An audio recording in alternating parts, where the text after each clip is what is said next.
is just to answer a bunch of questions. I mean, to have a format tonight would kind of be silly because I know there's so many people who have questions. So that's kind of my agenda for the evening. So if you have questions, go ahead and come on up and introduce yourself, and let's get to those before I start talking.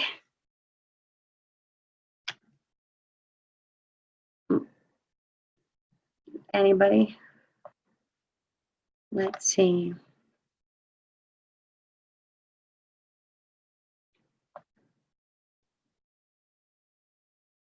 Are you guys still there? You all shouldn't be muted, theoretically. I think everyone has to unmute themselves. Here we go. Hey, Jenny. Hey, how's it going? Good. Awesome. Glad to hear it. Who's this? It's Motte from Australia. Oh, that's so far away. You have beautiful weather there too. Well, welcome. What time is it there? It's just about to hit 11 o'clock a.m. Awesome. Well, that's not bad. We're getting to our evening time. What's the weather like there? Yeah, where I am is always sunny. It's similar to the Florida weather. Oh, I'm so jealous. How close are you to water? About 10 minutes away. Oh, now I'm really, really jealous. Have you ever seen a it's pretty Tasmanian good, yeah. devil? Have you ever seen a Tasmanian devil? No, I'm too far from Tasmania. Well, we do have a lot of kangaroos where I am. You have to post one in the group because most of us have never seen one except for like at the circuses and the carnivals, and the people from Australia bring them. Yeah. We got a few koalas as well that you see randomly. Well, that's so cool. And a lot of snakes where I am, though. There's a lot of snakes in summertime. Oh, it's not good. How big are those guys? Yeah, it ranges sometimes closer to 2 meters. So it gets pretty scary. Yeah, that sounds scary to me. Definitely. Okay, guys. Well, tonight we're kind of just going to do an open forum. Maybe another night I'll kind of just stick to MT4 and go over all the information on how to work MT4. But tonight I know a lot of people had a lot of questions. So if you guys have questions, go ahead and come on up and ask your questions. So who wants to go first? Hey, who's this? This is Corey. Hey, Corey, how's it going? All right. Hey, I was in a pair today, and then I seen that it had a lot of news on there. The NZD pair. Which pair? The what was it? MZD, USD. Okay. It looked like it was going up, but I made a little profit on there. But I thought about it, and then I said, you know what? They said not to trade the news, so I got out of it. Did I do the right thing? Well, if you cleared and you cashed out in profit, you always did the right thing. Okay. You can't go broke taking profit. So you always did the right thing if you cashed out, because if it's going to, like Pat says, like if it's going to keep you up at night and you're going to be worried about it, then just exit the trade. Like you lose nothing. Okay. Yeah, because it's like it's 4 news. Yeah, they have 4 newses on there in a row. And I was like, oh, that might not look good if it's, Well, no, it looks good. I mean, according to like technical analysis, it looks good. Yeah. But because NZD has that interest rate decision, like we don't want to be in a trade. Like if you're in profit and you're willing to take the chance, just move your stop loss into profit and then let it run. And then if it comes back and it hits your profit, maybe you had it up just maybe 4 to 5 pips, and it comes back and it hits it, fine. But if it goes in your direction, well, then you woke up a really happy man. Yeah. Yeah, I got a little scared. That's okay. I'd rather you be a little bit scared and apprehensive than the person who's jumping into 58 trades and then saying, why am I losing? Yeah. So definitely. Okay, guys, well, everyone said they had a bunch of questions in the room, and like people have messaged me all day long. I can't even find anybody's messages on Telegram. So if you guys have questions, you got to step up and ask your questions, and then you can unmute yourselves at will. So and then we'll kind of go over whatever you want to go over and just look through some pairs. No one? Jenny, I've got a question. Yes, sir. Taking quality trades. There's a few that I've taken in the last couple of weeks that have gone against me and hit my TP. So, my question is, how do you siphon out the better probability that'll go your way, those trades, Jenny? Okay, so what I do, and I say this all the time, is you have to find your own set of rules, your own set of, strategy based off of who you are. Because mine may or may not be perfect for you, or they might be the exact opposite of who you are. So what I do is every Monday, I come to my charts and I just literally drag and drop. I don't prefer Pat's symbol changer down there because it kind of just is a little bit slow. Some people love it, some people don't. It's fully personal preference. But all I really do is I'm dragging one pair onto my chart, if it will drag, and I'm taking a look. So what I'm looking for is, I don't care so much about the 5 minute and the week, but if these can line up, great. But my bare minimum qualifications are the 1 hour and the 4 hour have to line up. So when these two are lined up, so let me go to the right time frame. It's a little hard with this recording window. Let's go to the hour. There we go. Wait for the chart to kind of bounce back. There we go. So on the 1 hour, if I had checked this, I don't know exactly what time that was, but let's say today is the 7th. Well, technically we're on the 8th trading time. So I checked my charts last night, give or take, and this is what I would have saw approximately right here, according to the time I checked it. And this looks good, right? If we're not looking to the right and we're only looking from here left, can you guys see that? Mm-hmm. So you guys can see my mouse. Yep. So this is one that I would write down as a trade that I would possibly take that week. So I just literally go through, I drag and drop the trades that I want, and then I'll compare it to news. So anything that we can do to make sure that we have, sorry, Zoom has this waiting room enabled, so I'm going to have to turn that off before we do this again, because I have to admit every single person into the group for some reason, and that's just silly. But anyhow, so this is what I saw, and I got to keep doing that. Then I would write this down as a trade that I'd potentially take. And if my stop loss was only right here, it still hasn't hit it. But these trades on the 1 hour and the 4 hour time frame, I don't recheck it for 10 days. So the system has approximately a 90% accuracy ratio. And when you add in just a little bit of skill in terms of avoiding news, in terms of understanding naked charts, then you have a much more higher probability. But if you only go off of the 1 hour and the 4 hour, and that's all you're paying attention to, you're ignoring every single thing else, you'll hit in the 90th percentile. But the thing is you have to hold these for 10 days. These trades are going to keep going depending on what the average daily range is, and how big the move is going to be. But they're going to keep going. It really is a kind of personal preference, but that's all I'm doing is because this lines up. So I'll draw a line, a vertical line. This is approximately where I checked the charts yesterday, give or take. See waiting room, emit all. So for instance, with one of the ways that I taught stacking trades, if I had entered right there, that's a 60 pip move. So essentially, I think 3 of my entries would have closed in profit if I had stacked 4 times, give or take spread, and obviously there's variables, but 3 of my entries would have closed in profit, and now it's in a retracement. So if I saw this right now and I was taking this trade, I would just buy it again.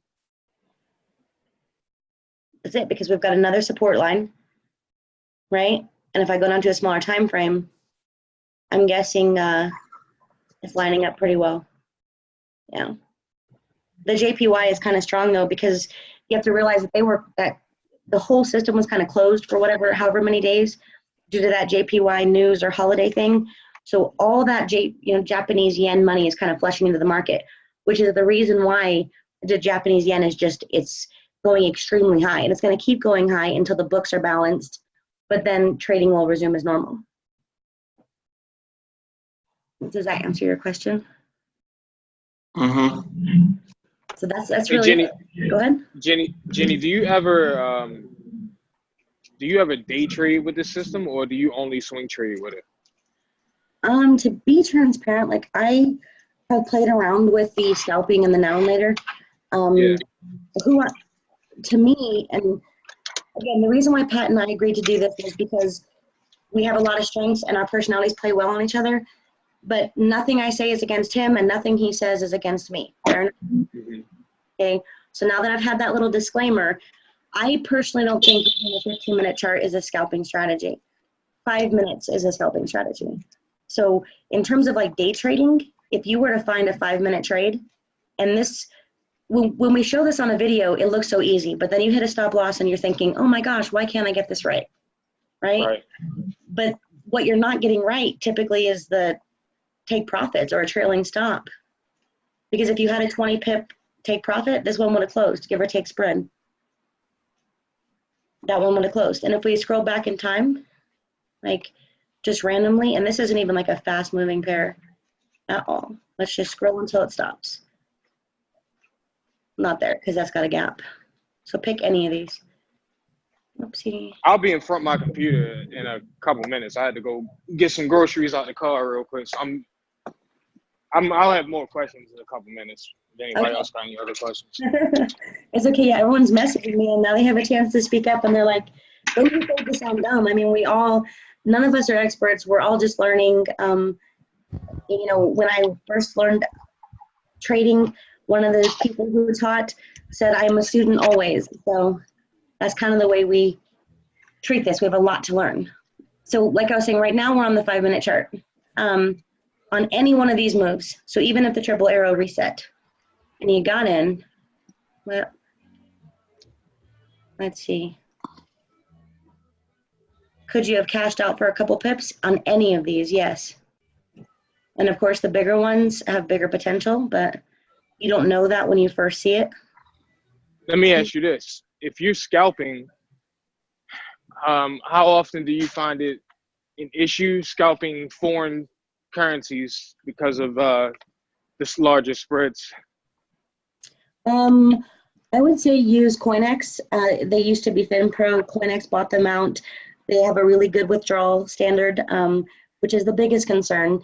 They don't have a lot of play in terms of market manipulation, and they have really, really low spreads. So at least from where I'm standing, that's one of the best options. LMFX. I'm using Oanda right now. See, I'm not fond of Oanda, one of the biggest, oldest companies, and I'm not fond of Trader's Way either. Trader's Way is known for a lot of market manipulation, and even people I know personally, like they've withheld multiple 6 figures for months and months and months. And yeah, I used to use them, and they give you a lot of leverage, like 1,000 to 1, but it's, like you said, I don't trust them. I've had issues with taking profits with them as well, too. But Oanda's supposed to be U.S. regulated, which is the reason why I trusted them. Yeah, but what's your leverage with them? 50 to 1 is really small. And 50 to 1 is great in theory, but it really isn't enough. So how many times have you blown your account with 50 to 1 leverage? I haven't with 50 to 1, and that's kind of the reason. Like, I mean, it kind of works as like a self-protecting in a way, like, which it can suck, but at the same time, you can't really over leverage. They don't really allow you to over leverage. Unlike Trader's Way, where you can just go willy nilly and trade whatever you want. Trade standard lots with $100 if you want. I don't know. I think a standard lot $100 is going to blow most accounts. Oh, of course, I'm being sarcastic. I'm just saying they allow you to do that. Yeah, no, my best account is 2,000 to 1 leverage. Okay. But then again, I know how to trade. So, I mean, when you know how to trade, leveraged money is your best friend. But when you don't know how to trade, obviously it can be an extreme deficit. So, That makes sense. But I'd still recommend higher than 50 to 1 because 50 to 1 just isn't enough. Like, so I don't know. Don't quote me. There's much better and much smarter people who can explain leverage better than I can. But on 50 to 1, on a $100 account, I'm assuming you can take about maybe 2 trades at a 0.01 if you have a 40, 50 pip stop loss, and that's probably it. which makes Yeah, I mean, slow growth. yeah, no, I agree. I mean, my account is larger than $100, but I'm trading like $1 a pip right now. Like, you can grow at I guess at a decent pace trading mini lots, but they don't allow me to get into too many trades at one time. So I will take your advice on that and look into other brokers. Do you have one you recommend? You said what was the name of them? Yeah, you can message me. And I told anybody, like, because Pat doesn't recommend brokers, I will, and I use their affiliate programs. So if you use my affiliate link for one of the brokers, you have to know that first off, I am 1,000% unliable if anything happens, because a broker is a broker and that's not on me. But I will definitely give you like a private training or help you create a trading plan or a trading spreadsheet, whatever you want. Your pick. So. Hey, Jenny. Hi. I got a question. Hey, Fancy, right? Yes, Fancy. How you doing? Fantastic. I love your name. How are you? I'm fine, thank you. So I want to do the trading. I don't want to do the swing trading, which is, I guess it's okay. I didn't do a lot of it, but I did profit. I didn't go like high like everyone else is, but it's okay because I want to do like the daily, because I want to get in and not have to really worry about watching it.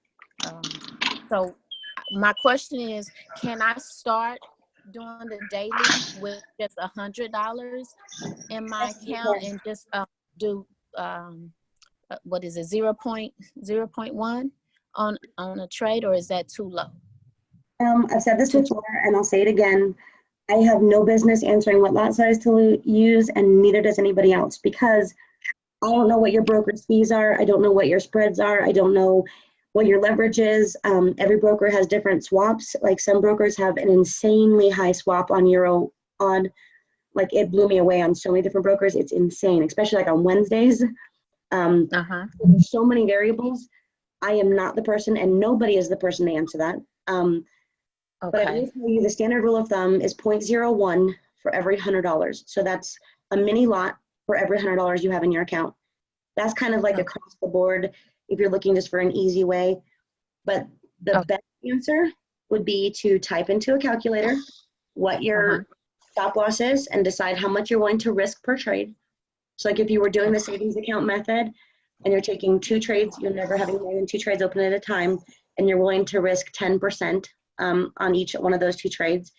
Most of the time that shouldn't leverage your account, obviously depending on your current or personal situation, but then it'll tell you what the lot size is for that pair, because the lot size on Euro GBP would be half as big as the lot size on CHF JPY, because literally Euro GBP is one of the highest valued trade or pairs to trade, and some of them are worth like $6 per lot, and some of them are worth like $13 per lot. So there's so many variables in there.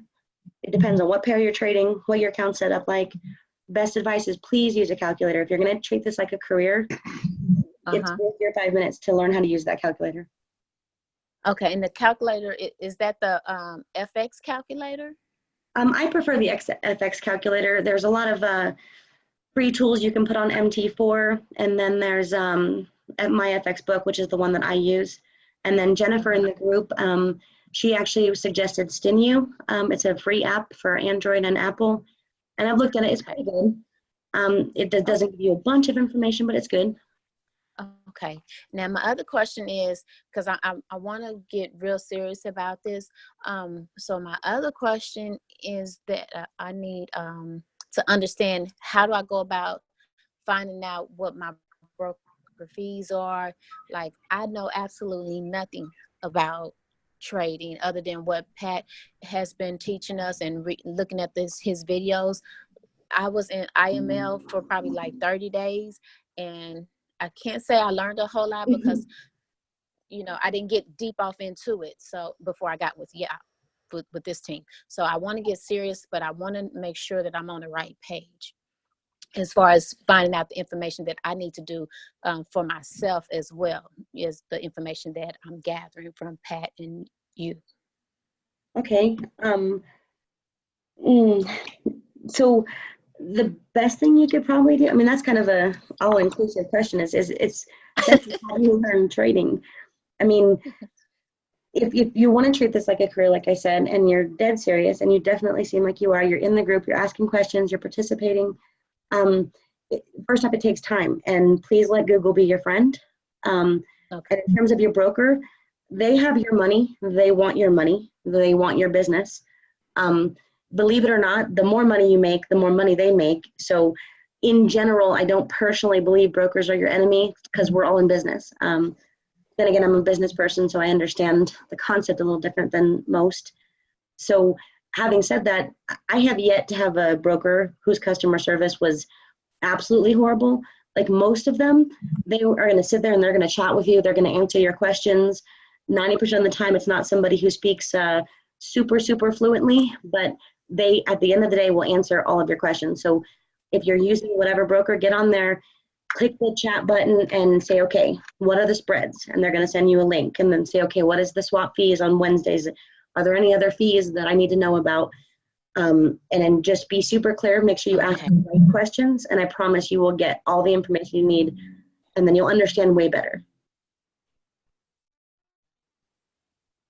Okay. Okay.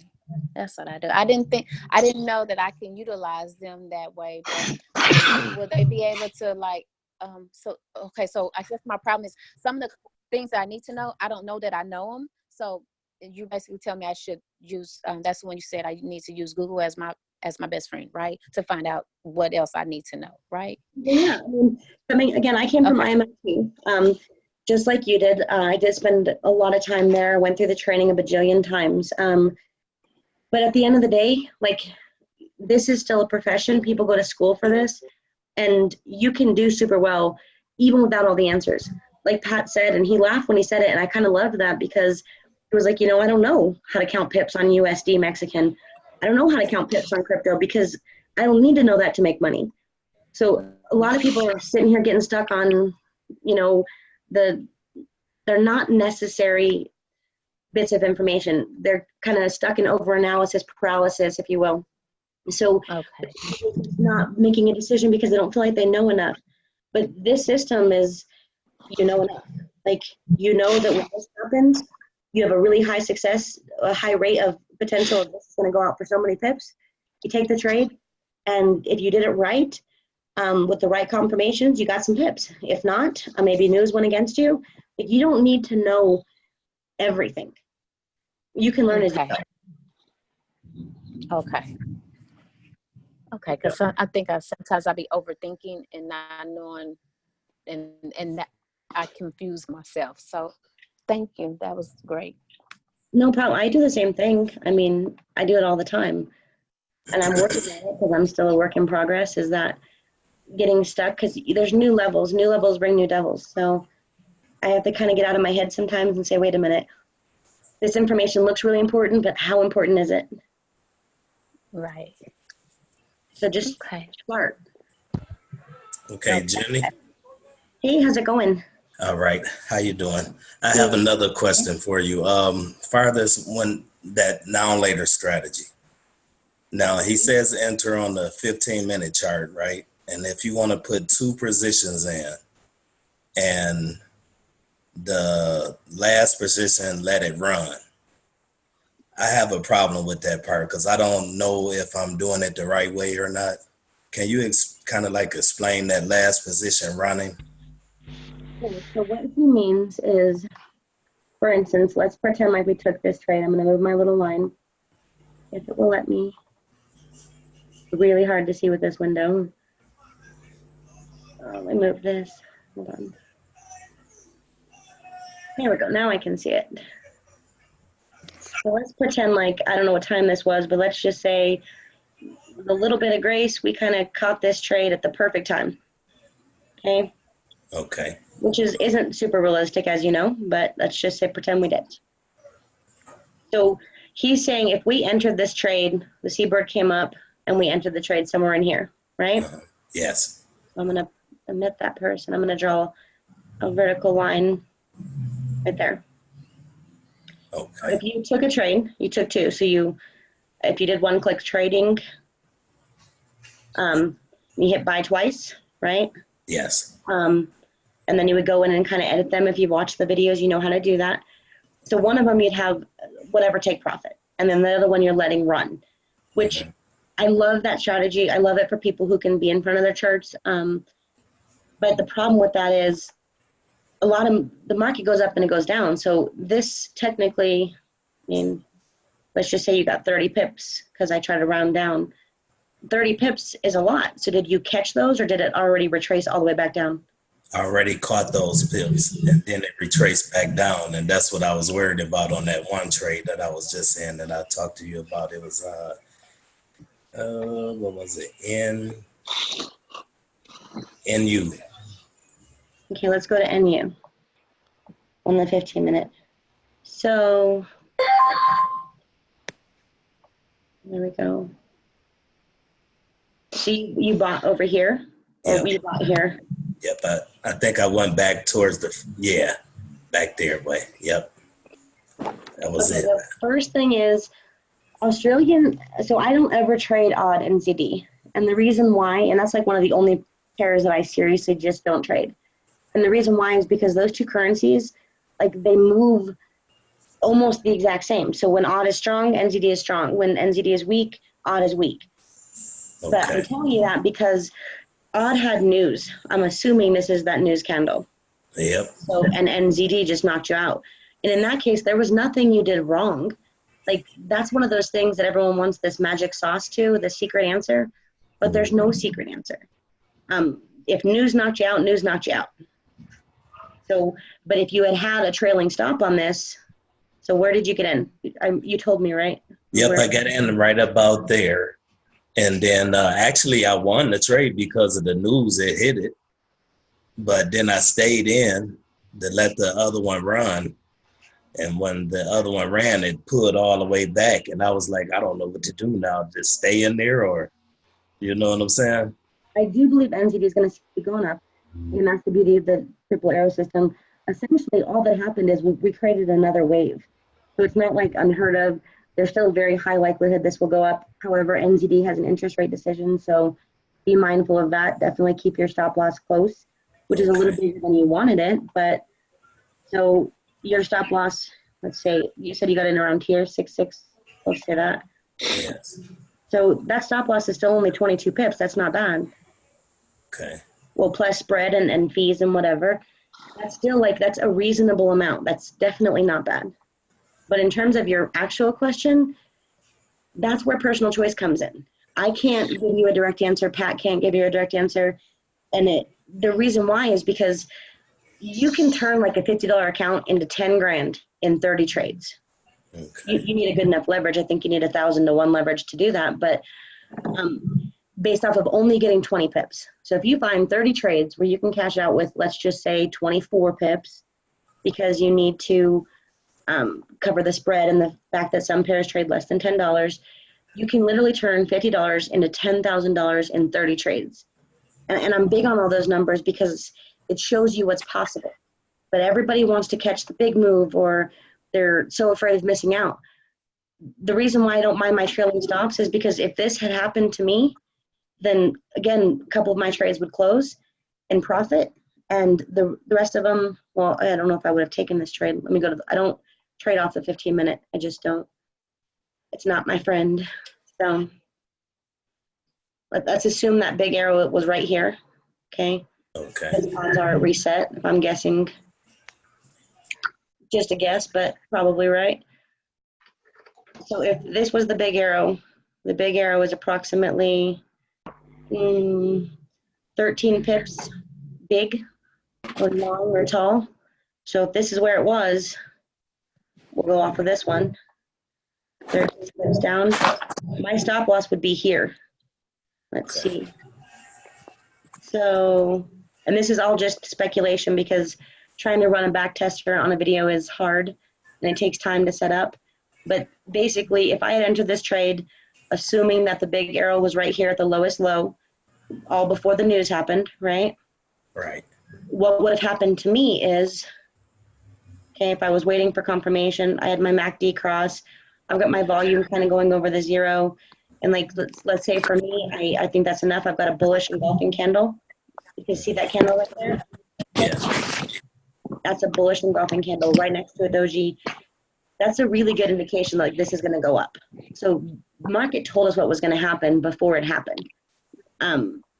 But in that case, let's say I got in about 50% of that bullish candle, that engulfing candle, which is where I would enter. That's 25 pips, again, give or take. That's enough for several of my entries to close. So 2 of them would have, give or take, 2 of them would have closed.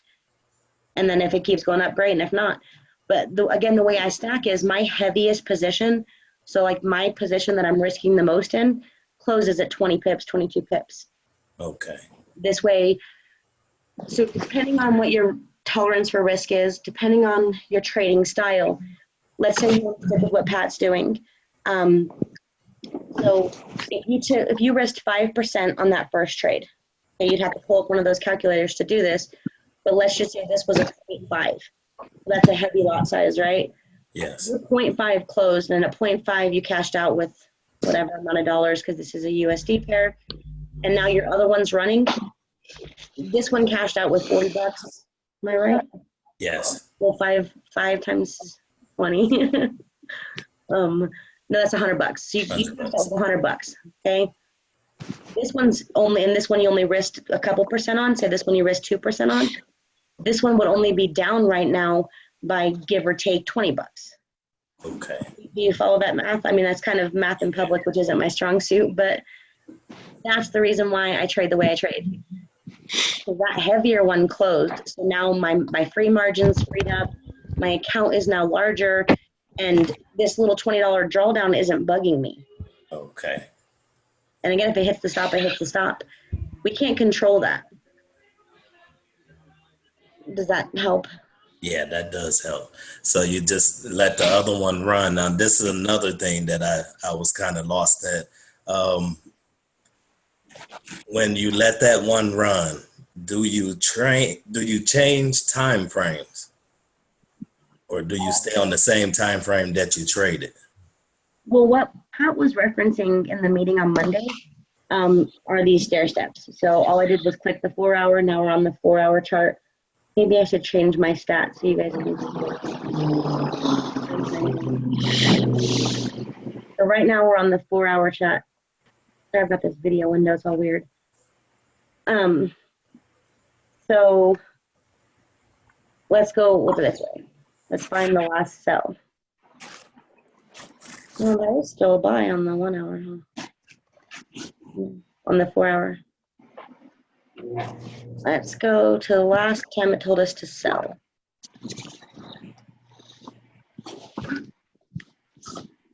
Well, that was a long time ago, so hold on.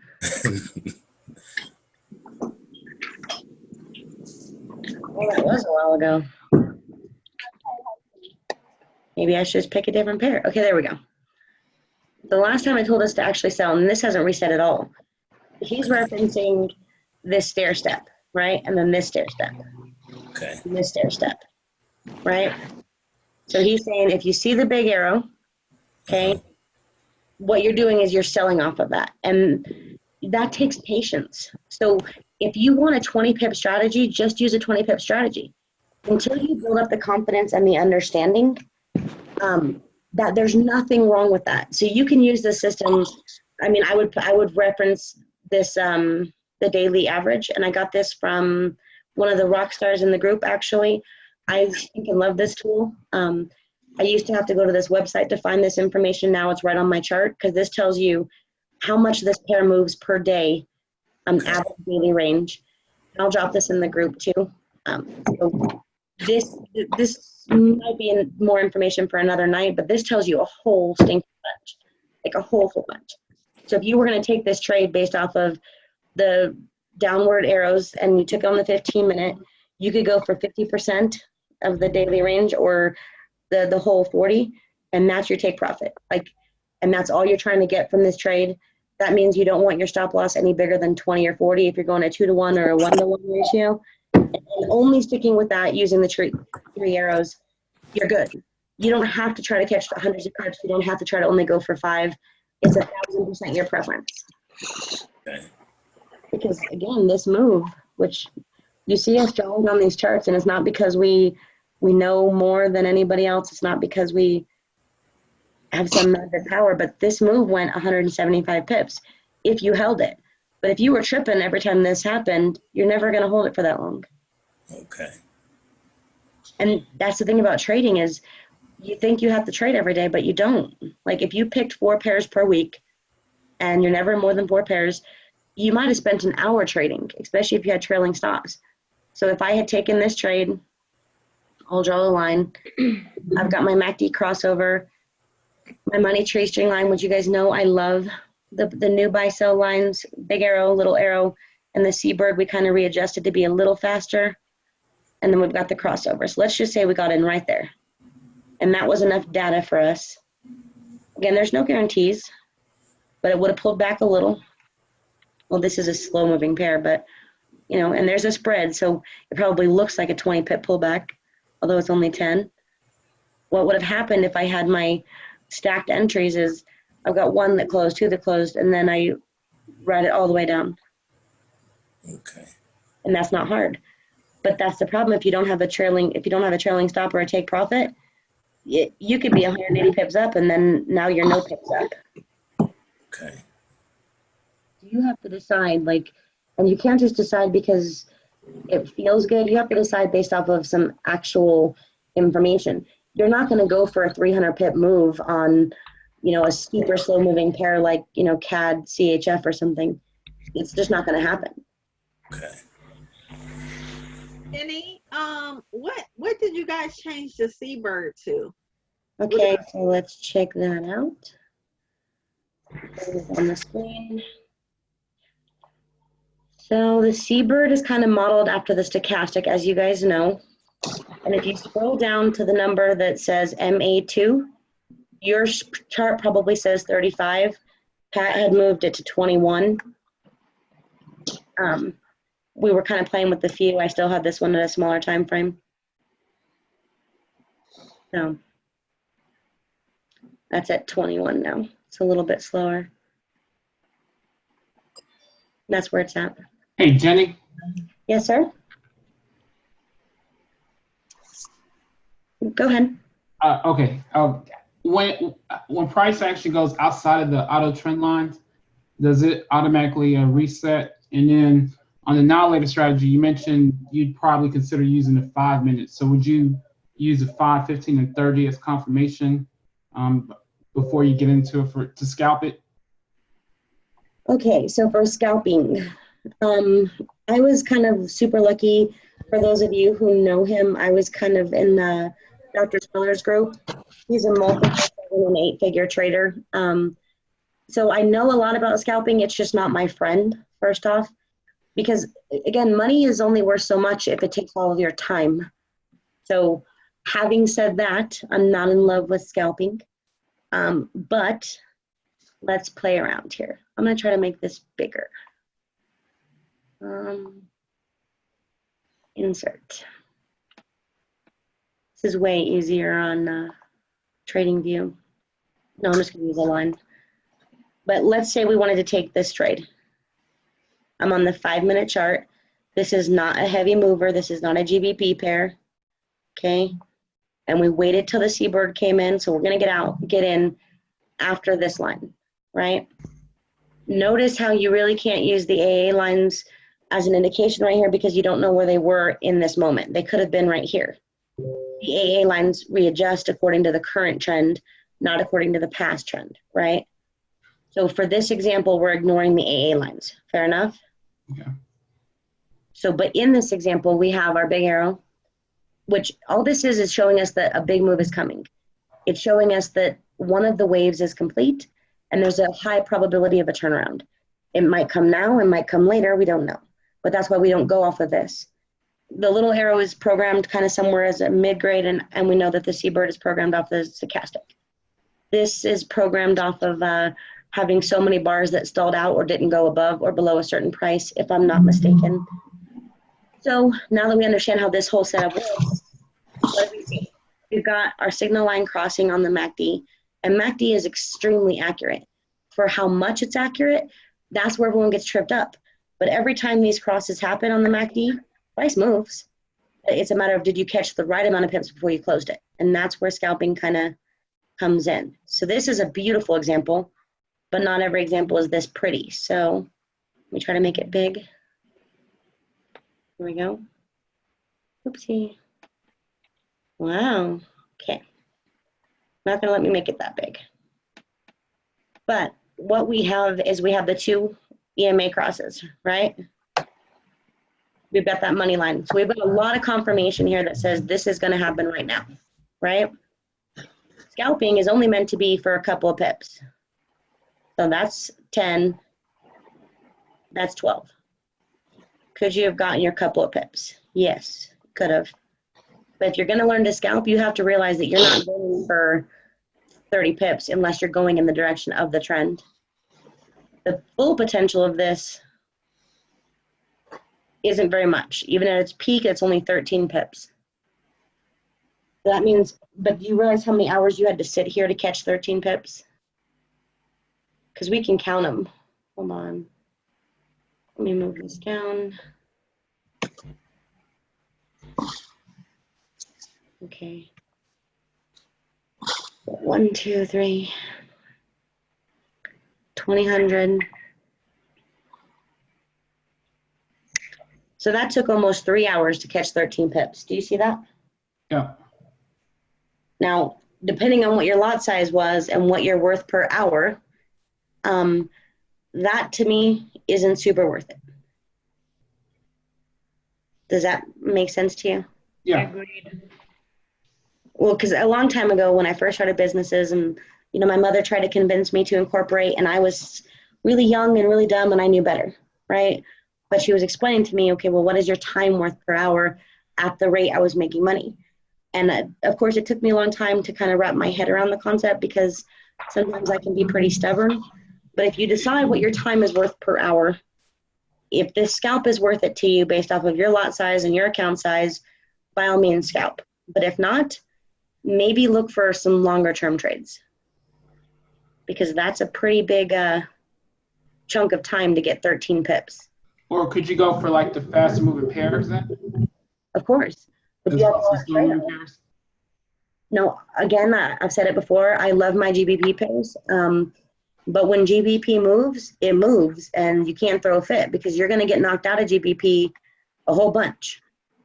Your ratio, your win and loss ratio will be smaller on a GBP pair just because of the amount of volatility alone, which doesn't mean that's bad, provided you're controlling your risk to reward ratio. So for instance, if you're never risking, I mean, if you're scalping, most people do 1-to-1 or even way less than that, which is really foolish. But if you plan on getting your stop loss hit a couple of times, okay, then no biggie. But let's take one of these smaller moves. Let's assume the big arrow was right here, because it probably was. We had a crossover, and let's say we took it right here as fast as we possibly could, and this is the 5-minute chart. That's 27 pips. Well, let's go less, 25 pips. Just this one little move, which definitely makes it worth it. But So, if you're going to do that, you still want to check on the 15 and the 30 just to make sure you're going in the right direction for the trend. That's what you're going to use to determine the trend? Okay, so in this group, and notice the disclaimer I just said, in this group, we determine the trend by the big arrow. So if the big arrow is saying on the day chart it's going down, then we're looking to sell. If we're looking, and typically if we're determining trend, we're using about the 4-hour. So if I were to advise you on what trend you're following, it would be the 4-hour big arrow. So if the 4-hour big arrow is saying sell, the overall trend is down. But in terms of scalping, you could even use the 1 hour and say, hey, if the 1 hour is saying sell, if the 1 hour is saying sell, anytime an opportunity shows up to sell it, sell it. But just don't go against the trend. Don't go against the 1 hour trend. The actual way to determine trend is price on top of or below the 50 moving average?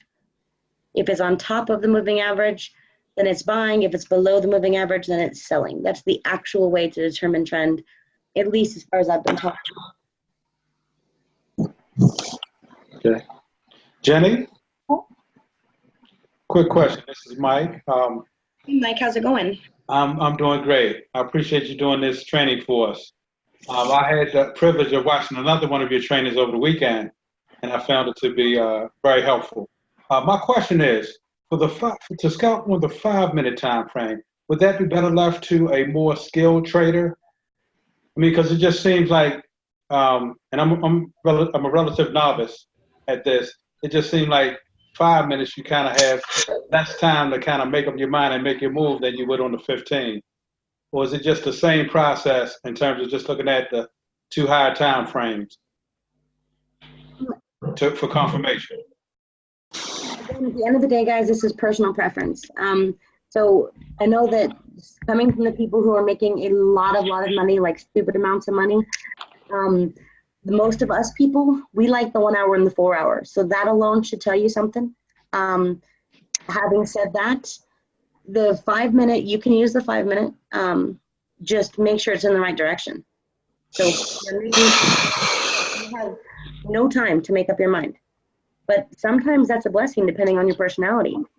So let's just take this little move. We have our big arrow, little arrow. We have everything set up, and here's your crossover.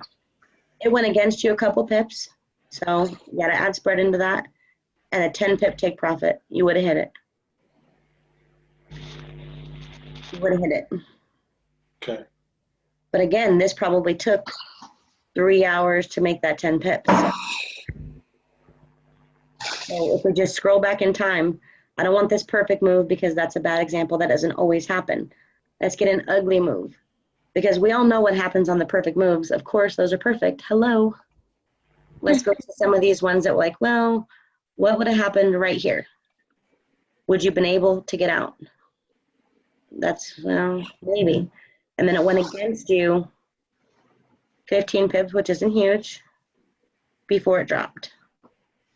So let's use something like this as an example if you're going to talk about scalping, because this is probably what's going to happen to you. You're going to go super heavy. You're going to say, I got this. You're going to say, I'm getting in right here. Everything looks good. It's in the same direction.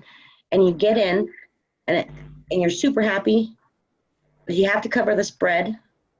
And it goes against you 15 pips, 16, 17, before it drops. So those are personal choices. And in terms of scalping, the major deficit I see in terms of scalping or in terms of the 15-minute chart, and I talked to a couple people in the group who are doing super well with that now and later strategy.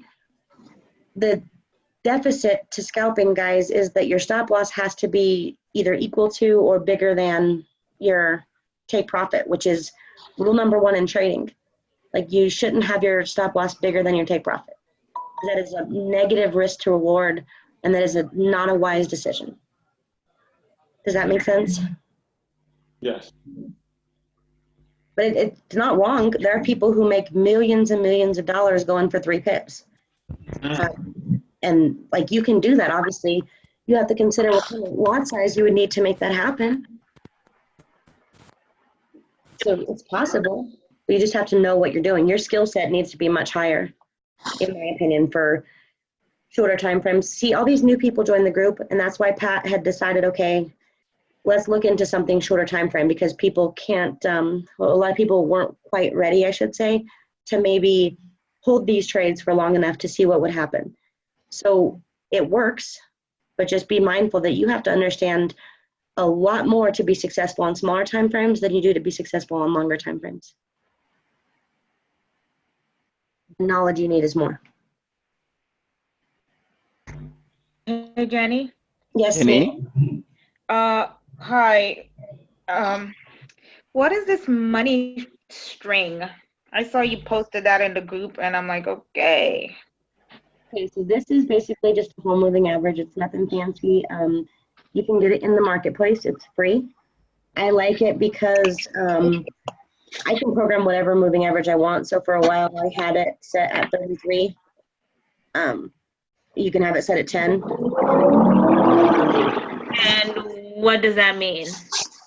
So what that is, well, you can't even see it when I set it at 10. So let's fix that. So a whole moving average essentially changes colors when price is above, below, or on top of it by so many pips for so long. I mean, in layman's terms. Does that make sense? Okay. So this does the same thing as a crossover would do, so I don't even need the crossover per se. And it will adjust for the first couple bars, but then it stays steady. So when this turns green, we're saying we're in a buy. And notice how it stayed green. It turned purple a little bit, but it stayed green all the way till up here. Then it turned purple. So even just using, we could almost make this a naked chart and put like 2 or 3 things on there. And more often than not, you would have success, provided that you use the right risk to reward management, and you're not over leveraging your account. Trading is not hard. It's just it's so simple that a lot of us can't wrap our mind around how simple it is, so we try to overcomplicate it.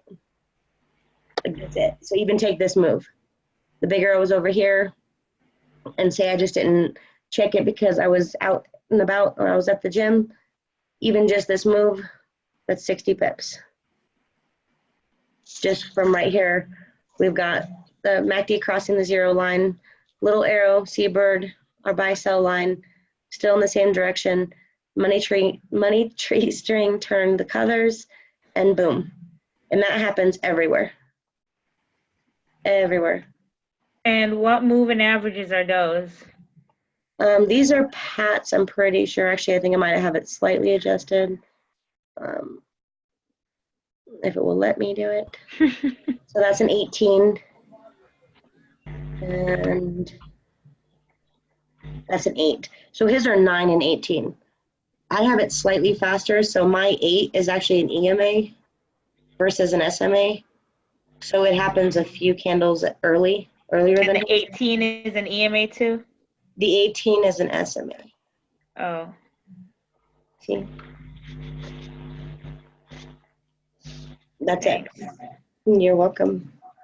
And the only thing you change on the money string is the setting, right, for 40? You can play with it again. That's kind of personal preference. 40 was what it was set at before it was customizable.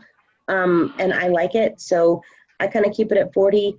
A friend of mine, we're kind of playing with some other numbers, but at the end of the day, in terms of the 1 hour chart on a GBP pair, I'll show you. Oh, so if I'm using it on the 15, it would need to be something else? No, I was just on the 15. Oh, okay. Yeah, you're fine. I'm just telling you why I like 40. Okay. I like 40 because on the 1 hour chart, every time that happens, I easily, a little bit here, but I can get 50 pips without stressing on a GBP pair. That doesn't work on all pairs. So you have to use like half of the daily range. And using the 1 hour, if you kind of back test this, you'll see. So right now it's Euro NZD, not great mover, but on the 1 hour chart, let's just go down 91. That's a perfect move. So let's go to an ugly move. Because it's easy to talk about the perfect moves and what they do. Let's talk about the ugly moves. I know, right? So this one went 35. So if you had did half of the daily range, and I don't know what it was set at on this day, in all fairness, that's just what it's set at today.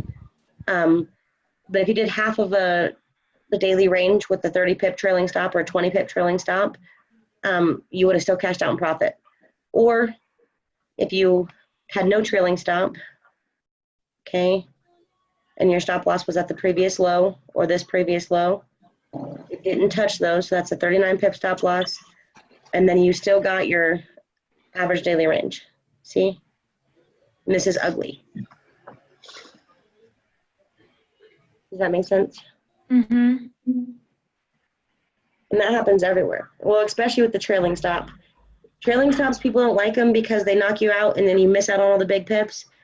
But I learned early that I don't care what I miss out on. I do care what I lose. So even this one right here, let's assume the big arrow was right here. Maybe it was, maybe it wasn't. But let's say we got in. And we got in there. I had a trailing stop. I still would have came out in profit. I mean, this doesn't look like something I'd take because of this news candle, but just to give you an idea. Okay. Hi, Jenny. Yes, sir. How's it going? How do you do? Fantastic. Yeah, do you mind to have a look at the JPY, JPY? I GBP, know, right? JPY, I mean? GBP, JPY, yeah. Okay, I would be a fool to make a prediction on this because you guys see my gap still open? You guys see this right here? What do you mean, Jenny? See? Hold on, let's see. I'm going to insert shape, triangle. This is still open.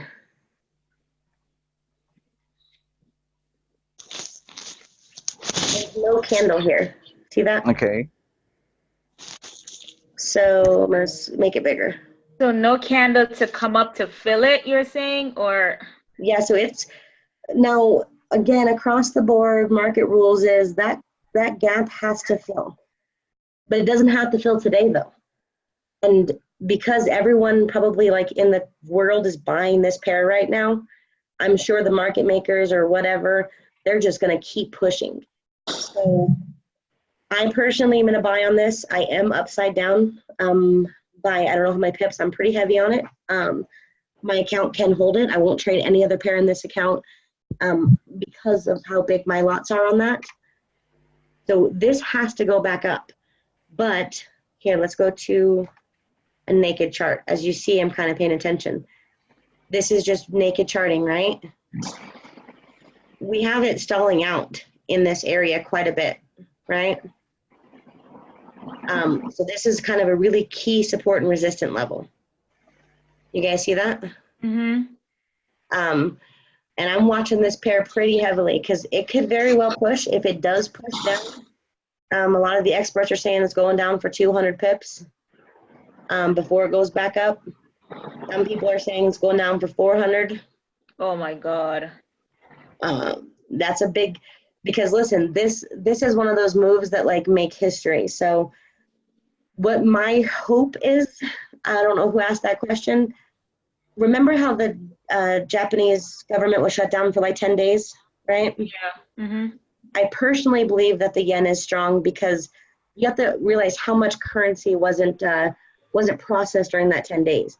So right now the Japanese yen is so strong that it's pushing this down really hard. And that's not going to stop until they kind of, all their books get balanced and everything kind of balances out. But once that happens, I mean, it's got to come up and fill that gap. When it's going to happen, Lord only knows. So I wish I knew. I'm in on this trade too. I don't like how it's wicking down like it is. Let's see. So, well, that was I don't like it because it's still making lower lows. Hopefully this stalls out and it goes back up. But we don't know. We have no way of knowing. We do not. But just so you know, I'm in this trade. I am upside down on it. But we have another crossover on this side of the zero, which kind of indicates that it's still a downtrend. And that is not very sexy. Not at all. This one is being played with really badly. Yeah, that pushed down pretty hard. It did. But you have to understand why. There's multiple reasons why this is happening. Yeah, I was in that one earlier, Jenny, when the second gap. But I didn't get. Yeah, but I didn't get out. I think I had my TP at 35, and I think for me it went to like 28, 27 before reversing over 100. Well, that second gap was on the 15-minute time frame, right? But that it was. Yeah. Yeah, so there's quite a few reasons this one is kind of being manipulated. First off, you have that Japanese 10-day closure, which is just making the Japanese yen so strong that every Japanese pair has fallen a lot. I mean, this one fell, I don't remember who I was talking to about this, but this one fell, 400 pips? So we have a potential, and when this happens, it's going to happen fast. I mean, that's a big potential. Because to fill that gap, it needs 230 some odd pips. Putting my house on that. But that takes a lot. So depending on your account, like you have to be prepared for this one for some market manipulation, because anybody who knows anything about Forex, I don't want to speak out of place when I say that there's some federal regulation or international regulation that says they have to fill the gap, otherwise it's considered currency manipulation, the currency is void, and da da da da da da. There's all this technical stuff that I don't want to be wrong and teach you guys inaccurately, but the basis of the theory is this gap has to close. It has to close in terms of keeping the books balanced, but it doesn't mean they can't push this down 500 pips and blow everyone's account before they do it. But they got to close it. It's just a matter of when. So I wish I had the answer on this. This looks like a nice teacup, but you see how it's wicking up right here? See that wick to the upside? I don't like that.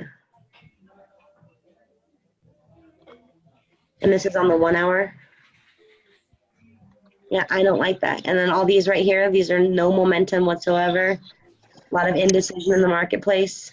So we'll see if it busts through this line. Plan on it's going down for a while, because they're just going to keep playing with it. We've got the green line kind of trying to cross on this, but it's not there. So your guys' guess is as good as mine for this one. I wish I knew. This one is enough to make somebody, depending on what your account size is, this move, because it's so assured. If your account can handle it, this will buy somebody a house, which is why they're going to make sure they take as many stops as they can, take as many contracts as they can in the process. Hey, Jenny. Yes, sir. Just with market manipulation, see that very same pair, GBP, JPY.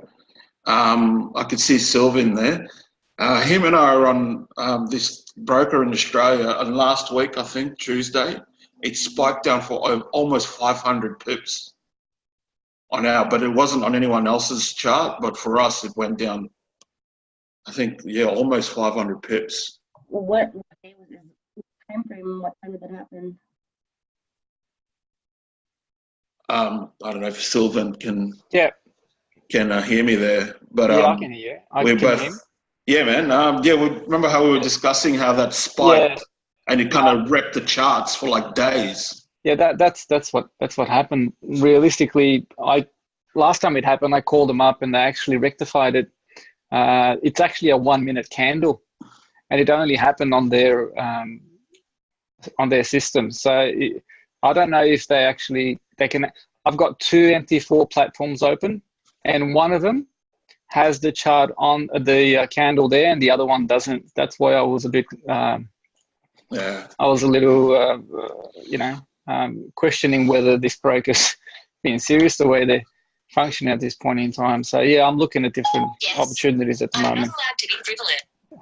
Yeah. So what time did that happen, or what day? Sorry. What day did that happen? Let me just bring it up. Let's see.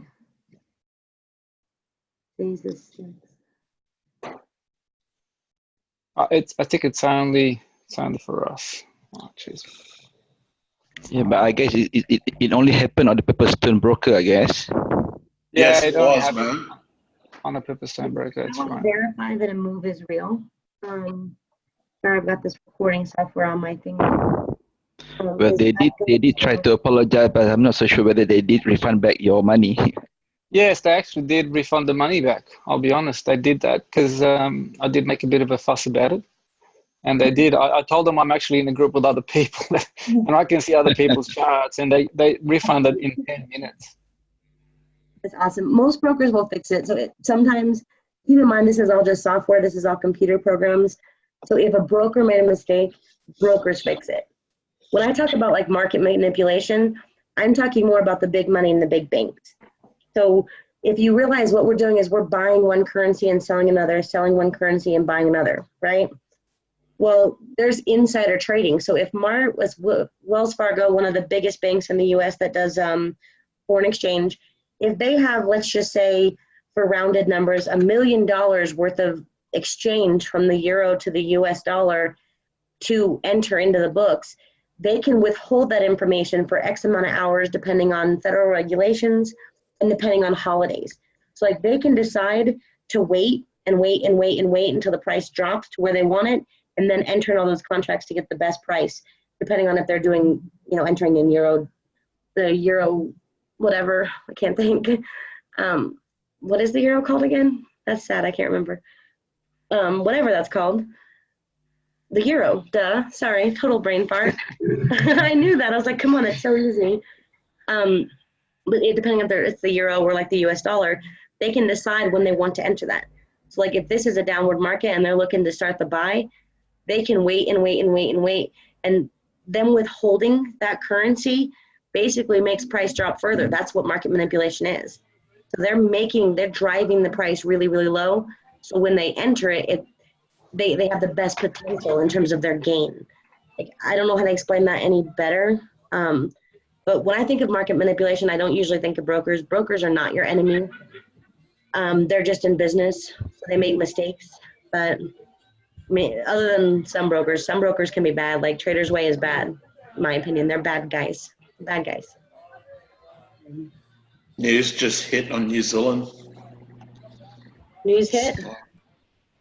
Yeah, just on the NZD USD, it has a massive spike on the New Zealand news, I'm guessing. Yep, let's see. Let's go down to the 5-minute chart. And maybe next time we'll flip through some pairs. But I know, like, I got a ton of questions, like, in my inbox. I was like, okay, just answer them. My little thing is in the way. I can't even access that to just scroll over. There we go. Ooh, I'm glad I'm out of that one. I was still in it when we were talking about. Yeah, Bossman, I should have listened to you and got out as well, but it was only. I got out of that one. I seen it coming. It was too many news on top of each other. I said an American might be getting real strong. Yeah. Said, let me pull out of here fast. Hey, Jenny. Quick question on NZD USD. There's a gap that it hasn't filled yet. Even with the news, it's still way below the gap. I mean, are you saying before the end of the week they have to fill that gap, or they can carry it to next week with the gap? Okay, so where's the gap? On NZD USD, from this past Sunday is a gap that it still hasn't been filled in yet. Okay, if you guys aren't sure if there's a gap, go to TradingView or go to a different broker. So I'm on TradingView right now, looking at it. What pair? NZD USD. I'm on the 1 hour. This gap. So this would be considered filling that gap. Let's see. Which one? I'm pretty sure I've marked this one as filled. So let's see. Irving. Wait, sorry, the tools are all lagging. So you see this big wick?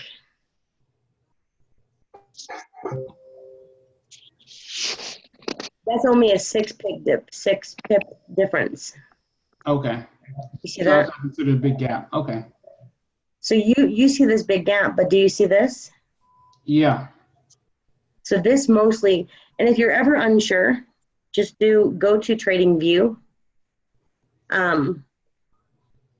because you can pick a different broker. Damn, look at that BN.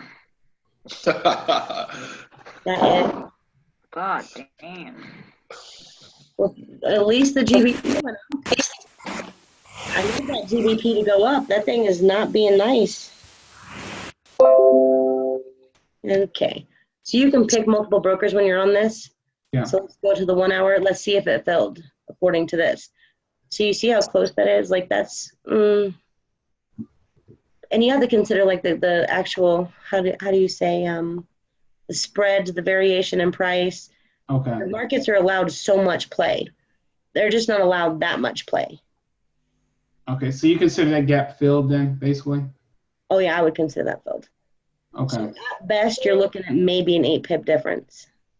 Okay. And this is on Awanda. I mean, give or take. That's not something I would bank on. Like personally, I'm still, my bias is that this is going to go up once all the news kind of settles. That's my bias on NZD USD throughout the next 10 days.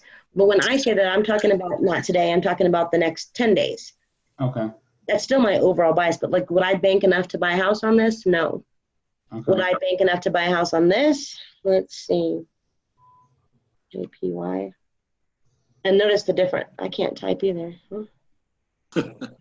Let's see. Actually, I used to type like 120 words a minute. So this right here, notice how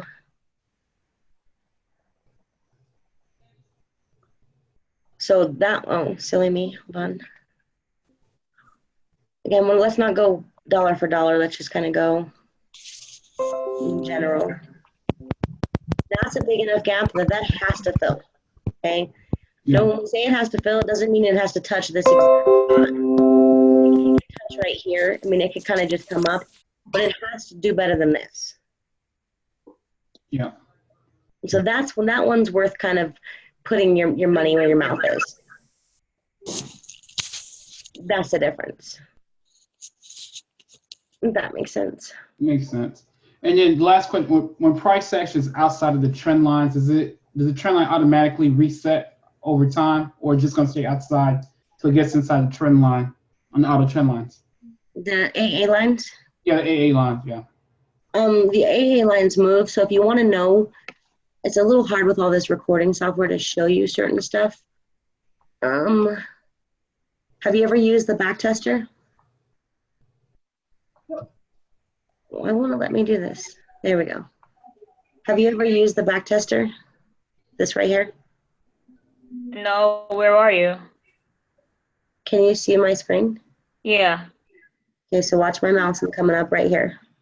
I can see your screen, yeah. So this is what we call the strategy tester. So if I wanted to test an indicator, I'm going to click indicator. If you want to see how this moves, then click on AA lines. Pick your favorite pair, so whatever pair that is. One that you kind of understand. Just don't pick Euro GBP. I tried to master that pair and I just could not do it. So every tick is the most accurate, and then just pick your dates to kind of watch how this moves. This will also teach you a big difference in terms of like how kind of everything works different in summer than it does in spring and in fall. So let's say we're going to do April 1st through, there's a much better way to do this.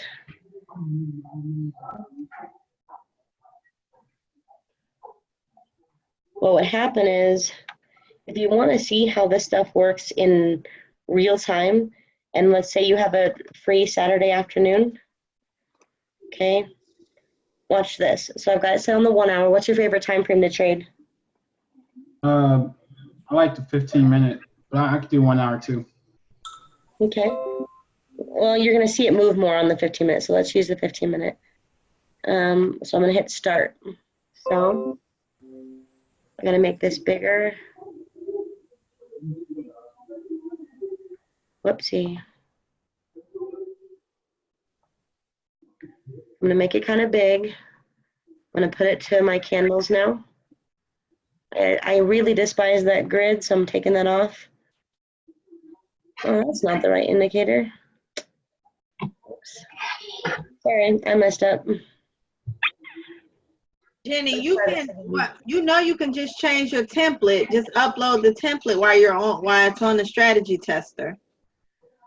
I can put my template on there? Like if you hit your way up at the top and load your template, it'll automatically load your template.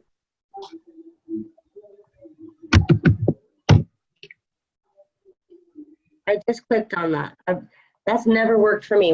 So you got to teach me that, because honestly, I'm all about learning something like that. Because watch, so if I click on mine and I click on my template, or like, is there a different step you take? No, that's the one I take. I click right there and I click on my template and it pops up. Maybe you need to pause it. Oh yeah, try load template. Try load template. Pause that. Hold on. Let's go to this darn recording software is all up in the way. Hold on. Let's go to load template. Is it gonna let me? See, it won't even pop up. Like I don't have any pop-up box that's allowing me to load it. And if I just click on it, like, can you see me clicking on it? Yeah, I see it. I don't know. Wow, that is weird. And you're on CoinEx, right? This is AFX, but that's never worked for me on any. It's never worked for me. Like I wish it would. That would make my life like blissfully simple. Blissfully simple. Normally when I do the strategy tester, I load the template, and in that way I can see each, like all my indicators and stuff in real time.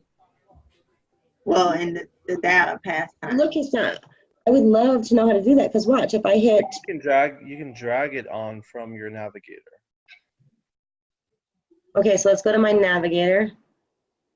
Templates aren't on my navigator though. Yeah, template's not on your navigator. So you'd have to drag each one into it, but the template doesn't work for me either. Yeah, I was gonna say, like, if it works for you, I love you. You're my best friend. I'm gonna call you. I'm gonna have you. You know, I'm gonna tell you what. I'll drop you templates like left and right, because I have to drag and drop every single item. I'll do a little short video and put it in the group for you. You see me doing it, like it's just, it doesn't work. Like, and I've tried it so much, and I don't think it works for me on CoinEx either. I have CoinEx too.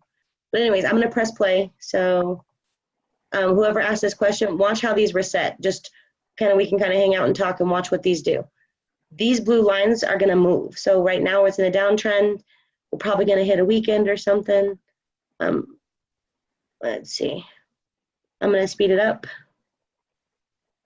And you'll see how these kind of adjust. So right now it'll be aiming down, but eventually it's going to just decide that it's going the other way. And we can even draw. Oh, I'm so jealous. I want to do that. On CoinEx, huh? Has anyone else been able to do that?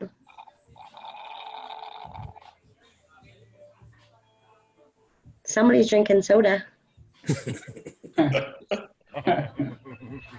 Or Starbucks. This is my first time seeing strategy tester like this. I never knew you could do that. I mean, I know on TradingView you can do it, but I didn't know you could do that on MT4. No, we're not trading, but watch this. So, and that's all we'll do. We'll just kind of hang out and we'll take a look at stuff. Quick, is there a chance they might make the Uncle Pappy system work on TradingView, or just keep it on MT4? I don't really think there's any big plans of making it on TradingView. It doesn't have a lot of, there's not a lot of really good reason to do so. Okay. Judy, can I ask you a question? Yes, sir. Thanks for letting us pick your brain. You took a trade on US Chief for a sell a while back, not a while back, quite a few days ago, and then you mentioned that you took a buy and you're on a sell again on the US Chief. I know you want to let this run at the moment. Okay, well, you guys see where it's at right now, right? Hold on. So right now we had one touch. I'll take a look at your US Chief. But you have to watch how much that moved. So like if you're in a sell, it went down a few hundred pips, it just went back up a few hundred pips. None of these, there's no system that tells us, hey, this is going to move for 1,000 pips exactly. Set a take profit, it's going to know your swap, it's going to know your fees and your spread, and it's going to work out perfectly. That's the reason why I like trailing stops. Yeah, you're going to miss out on some moves and you're going to close out too early. But in theory, like if you're using a reasonable take profit, your trade should close in, if this was a bigger time frame, it should close here, and then you would buy, it should close here, and then you would sell, it should close here. That's the concept. You're just buying and selling. But none of these are forever. Did you guys see that reset? Yeah. You guys see there? But the reason why that's not super a big deal to me is because I could have swore I had that new, oh, there it is. There we go. It's because we're using more than one thing, guys. We're not using just the big arrow. So you see how the AA lines reset? See how skinny they are? Yep. And they were this big. and they got skinny, because right now, when they get skinny like that, what I've noticed according to the back testing is there's about to be a change. So it wasn't a downtrend, now it's skinny, right? So it could go back into a downtrend, or it's going to go into an uptrend. But when it gets skinny, that's when it's starting to change direction. So let's just kind of see what happens here. And I'll even add my money tree string.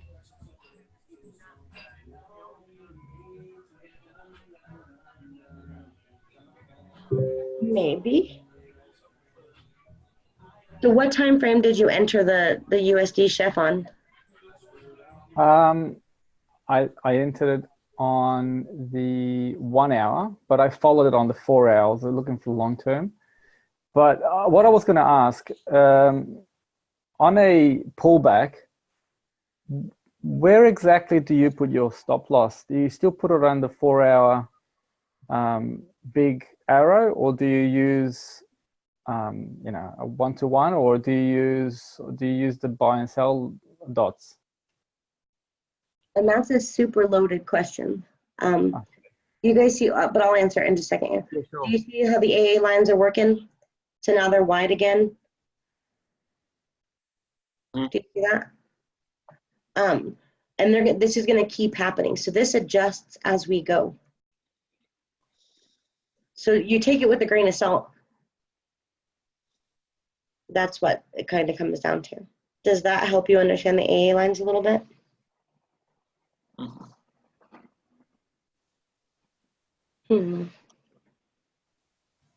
Let's see.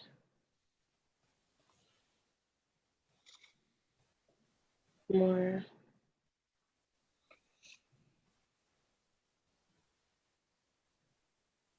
I just wanted you guys to see that.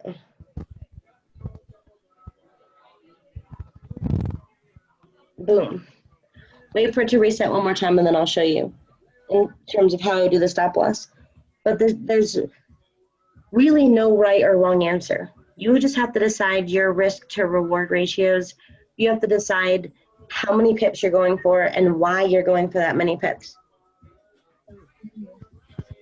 Keep it super simple. And I'll just let this kind of keep running. I'll draw a line.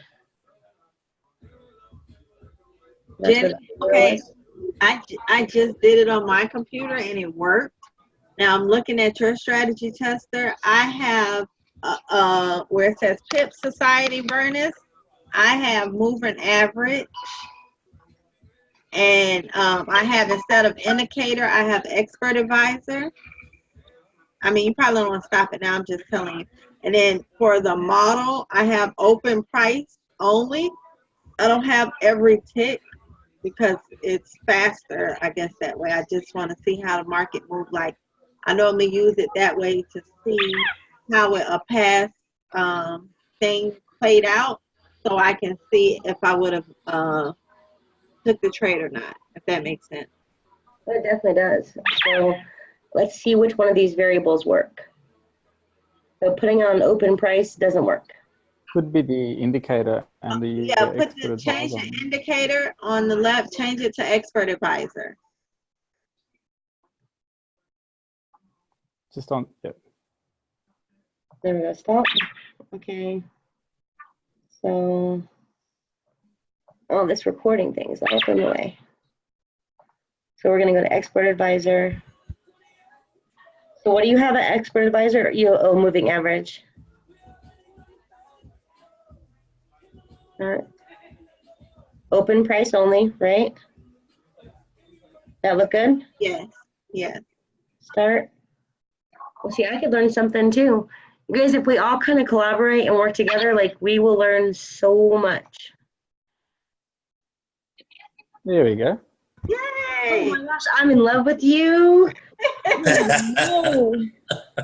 That's amazing. Hold on. Okay, I got to press start. I got to see that this is going to work, and then I'll answer those questions. Okay, so I press start, and now I'm going to put in super easy, and it's going to keep going, huh? Oh, I'm so in love right now. That's so awesome. Check that out. You got to do a video on that.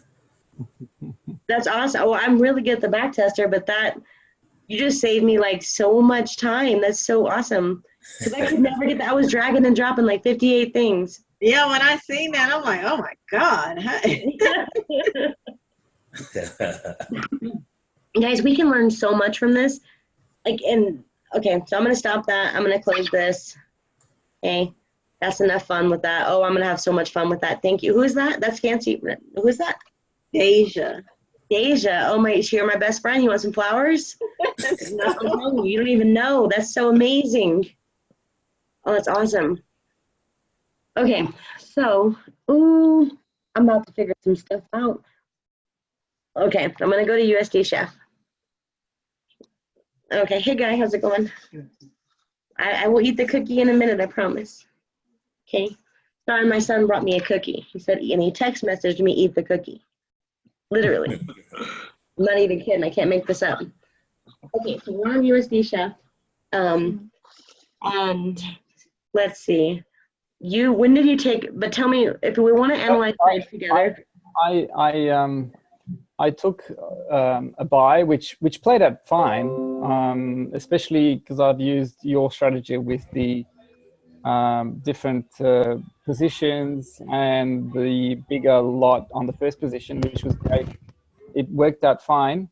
I think it was just my runner that got caught in that trading stop. But then I wanted to re-enter on the pullback, but I wasn't too sure of where to put the stop loss when I do re-enter on a pullback. So if you enter here, go ahead. I thought that putting the stop loss back on the 4-hour arrow would be just a bit too much. So I thought I was wondering what you do when you put your stop loss on a pullback, when you enter on pullback. Okay, so I would love to answer your question, but you're telling me you were buying on the 4-hour. This wasn't selling. Okay, I just want to make sure that we're right so we can have a real good information. So you sold it wherever, you made your pips, right? Yes. Probably on this. Yes, that's it. With that 4-way tracking strategy that I shared, yes, all that's four right. close and profit right here. Yes, I think so, yes. And then I think actually I kind of left one running and I didn't really close the last one, which did close in profit on a trading stop. But then I knew it had down more potential. I wanted to re-enter on a pullback on a sell again, but I just wasn't sure where I should put my stop loss this time. I didn't want to put it back on the too far high. So because I don't know where you were, and again we're going off the 4-hour right now, like I can't say, well, if it pulled back right here, right?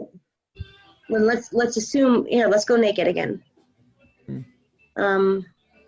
Just so you guys see something a little bit differently. USD Chef.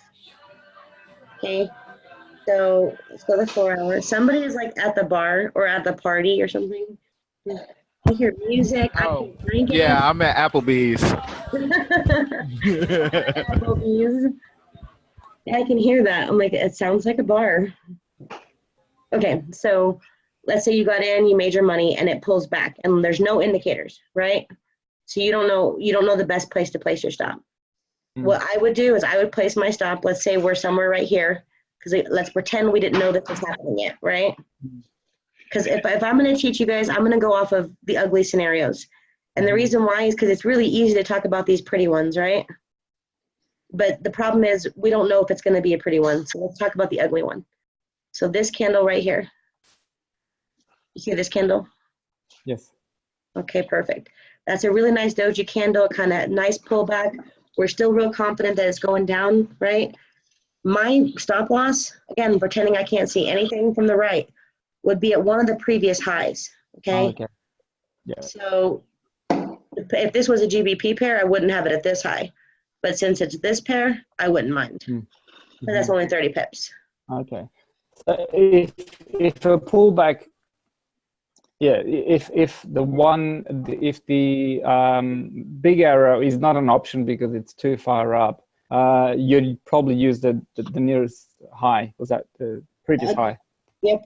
So that's why I'm coming back to this. So you guys, you just saw it naked, right? And again, I don't want to go off of the best case scenario. I want to go off of the mid-grade case scenario.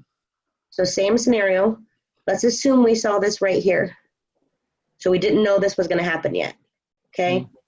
Because we want to talk about what's possible. We don't want to talk about, you know, hopes and dreams. Okay. So this would have been too tight of a stop loss. Okay.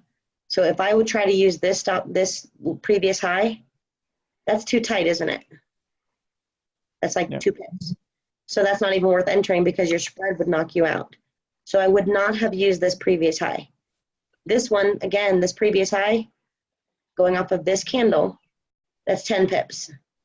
At market open or market close, even if you're spread gapped a little bit, that's going to knock you out. So your best case to put your stop loss is the previous high, you know, give or take 30 to 40 pips. You know, 50 to 60 if it's a GBP pair. And that is the previous high. So in this case, it happens to work out to be the buy-sell lines with the super easy SR, right? Which isn't the tip of the arrow. But again, on this pair, guys, this isn't even like a huge stop loss. 42 pips is not bad, not on the 4-hour chart. So yeah, because what I was referring to is actually on the pullback is going for a sell again. So you'd move it to the. And that's what I'm talking about. So yeah. Let's see, insert a shape. Let's just make sure we're on the same page. I'm going to insert a circle. See this beautiful candle? We're just going to pretend like this is the one we saw. I don't know why that didn't work. If he goes into trades, he'll be able to see the price point that he got in the trade, and you could just put a horizontal line at that price point and kind of determine where the pullback would have been, or where the stop loss should have been. Exactly. But that's why he doesn't. You said you weren't sure where to enter, so you didn't enter again, right? Yeah. Yeah. That's... Okay. So if you have a price you entered at, by all means, tell me, and then we can work with real data. But we can use this one as an example if you want, or even this one. But those are best case scenarios, as you can see. So I'm trying to use an ugly scenario. All you're doing is putting your stop loss at the previous high, as long as it's not too far away, right? So let's go to a different pair then, just to show you this one's kind of choppy. So we're buying this pair, right? What? Sorry, there's background noise. But you were buying this pair. You made your pips. You're super happy. You bought a car, right? Because that's enough to buy a car, right? But it pulls back, and maybe the 1 hour and the 15 and the 30, and they're all lining up, and it's in line with the 4-hour. And you're kind of you're believing this, and you want to see this is a nice pullback. Well, there's a billion ways to do this. And again, that's totally up to you. You can use Fibonacci ratios. You can use a billion things, because this is probably about a 50% pullback from here, right? Well, give or take, I don't know for sure, but we'll find out. So that's 250-ish, 120. So that's about a 50% pullback, right? So you would know it's a pretty safe pullback, and you're going to buy it again. So where would you put your stop loss on this spot? You look to the left. So because you don't want it all the way down here, that's 120 pips, right? Yeah, that's my concern sometimes. So, but you still want to enter it. Yeah, that's right. So if it makes a lower low, here's the reality. If it makes a lower low than this, the buy is no longer valid. So this isn't a horrible stop loss. But again, we want something a little safer to move. So we have some support and resistance over here, right? See this kind of stalling, these candles, and that's on the 4 hours. So that's a whole day worth of stalling at that area. And then we have a whole day worth of stalling at this area. And then here again, rejected. So this right here, if I just looked left and I was going to wing it and say, hey, this is too tight, I'm looking to enter this trade. I'm pretending I'm going to enter it here, because I had enough confirmation based off of the smaller time frames, and I go to the 4 hour to put my stop loss. I'm going to look to the left. I'm going to be super, I'm not picky. I'm going to kind of play around with it and say, okay, well, what would my risk be? 40 pips on Euro odd. I can do that. Does that make sense? Yeah, that makes sense. Yeah. When there's no buy-sell lines and there's no other good support and resistance, all you're doing is looking for support and resistance. Like you're looking for a place where price stalled out.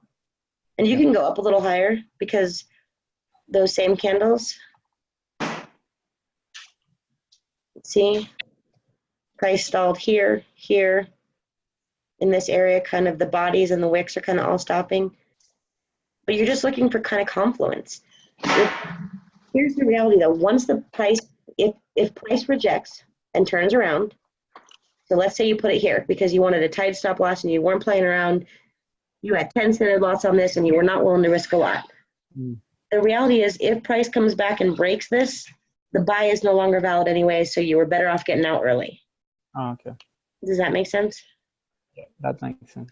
Yep. Okay, cool. I just wanted to see a different perspective of, you know, I was kind of thinking about the same thing, but it's just, I wanted to know if I'm on the right track. Yeah, you guys got this. We all just, it's nice to collaborate, and that's what we love about the trade rooms is because, ooh, somebody's drawing on my chart. What are you drawing?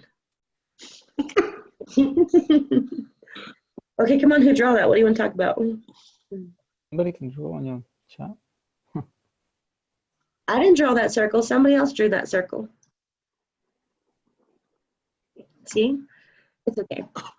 But anyways, the trade rooms are really cool to collaborate because we can just kind of talk and bounce ideas off each other. I mean, the odds are when we put all of our heads together, like we learn a lot, we grow a lot. And I just learned something super cool, and like she should totally get some flowers because she probably just made me another multiple six figures. And that's I'll take a commission though. I was waiting for that. You guys are drawing smiley faces. You see these smiley? Now I know y'all drew that. See that smiley face right there? See this? You could see our arrows. I can. Somebody drew. Y'all see the smiley face? Yeah, I see the smiley face. Yeah, I could see your smiley face. Somebody do that. Let's see. You should lock it. Lock the way to lock it. We'll make Hey, reading. Jenny. Yeah, see that's me. Hey, Jenny. Yes, sir. This is Servant. Sorry that I was joining this city stuff. That was just my screen, but thank you for the training. So everything looks good. Yeah, no problem. I mean, that's kind of the idea is just to kind of hang out and talk and bounce ideas off each other to be available. So definitely you are welcome. And thank you for the smiley face if that was you. Cool.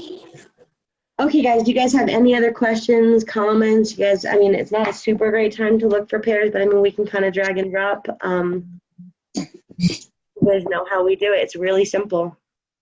I have a question. When you are first starting out, when you first step up to the charts, and whenever time you do, do you do the 4 hour or do you start at the 15 to look for the triple arrows? Okay, so I always start my chart on the 1 hour. And this is about what my chart looks like. This has got a lot more on it, as you guys can see. But you'll notice that it all kind of lines up. Like, we don't need all the noise because it's all going to tell us the same thing, except for news. News is a liar, so we don't like that. So we can look at the more confirmations. If that makes you feel better in your, emotional state, then look at more confirmations. If you like simplicity, choose the ones that your eyes see the best, whether that be the stochastic, whether that be, there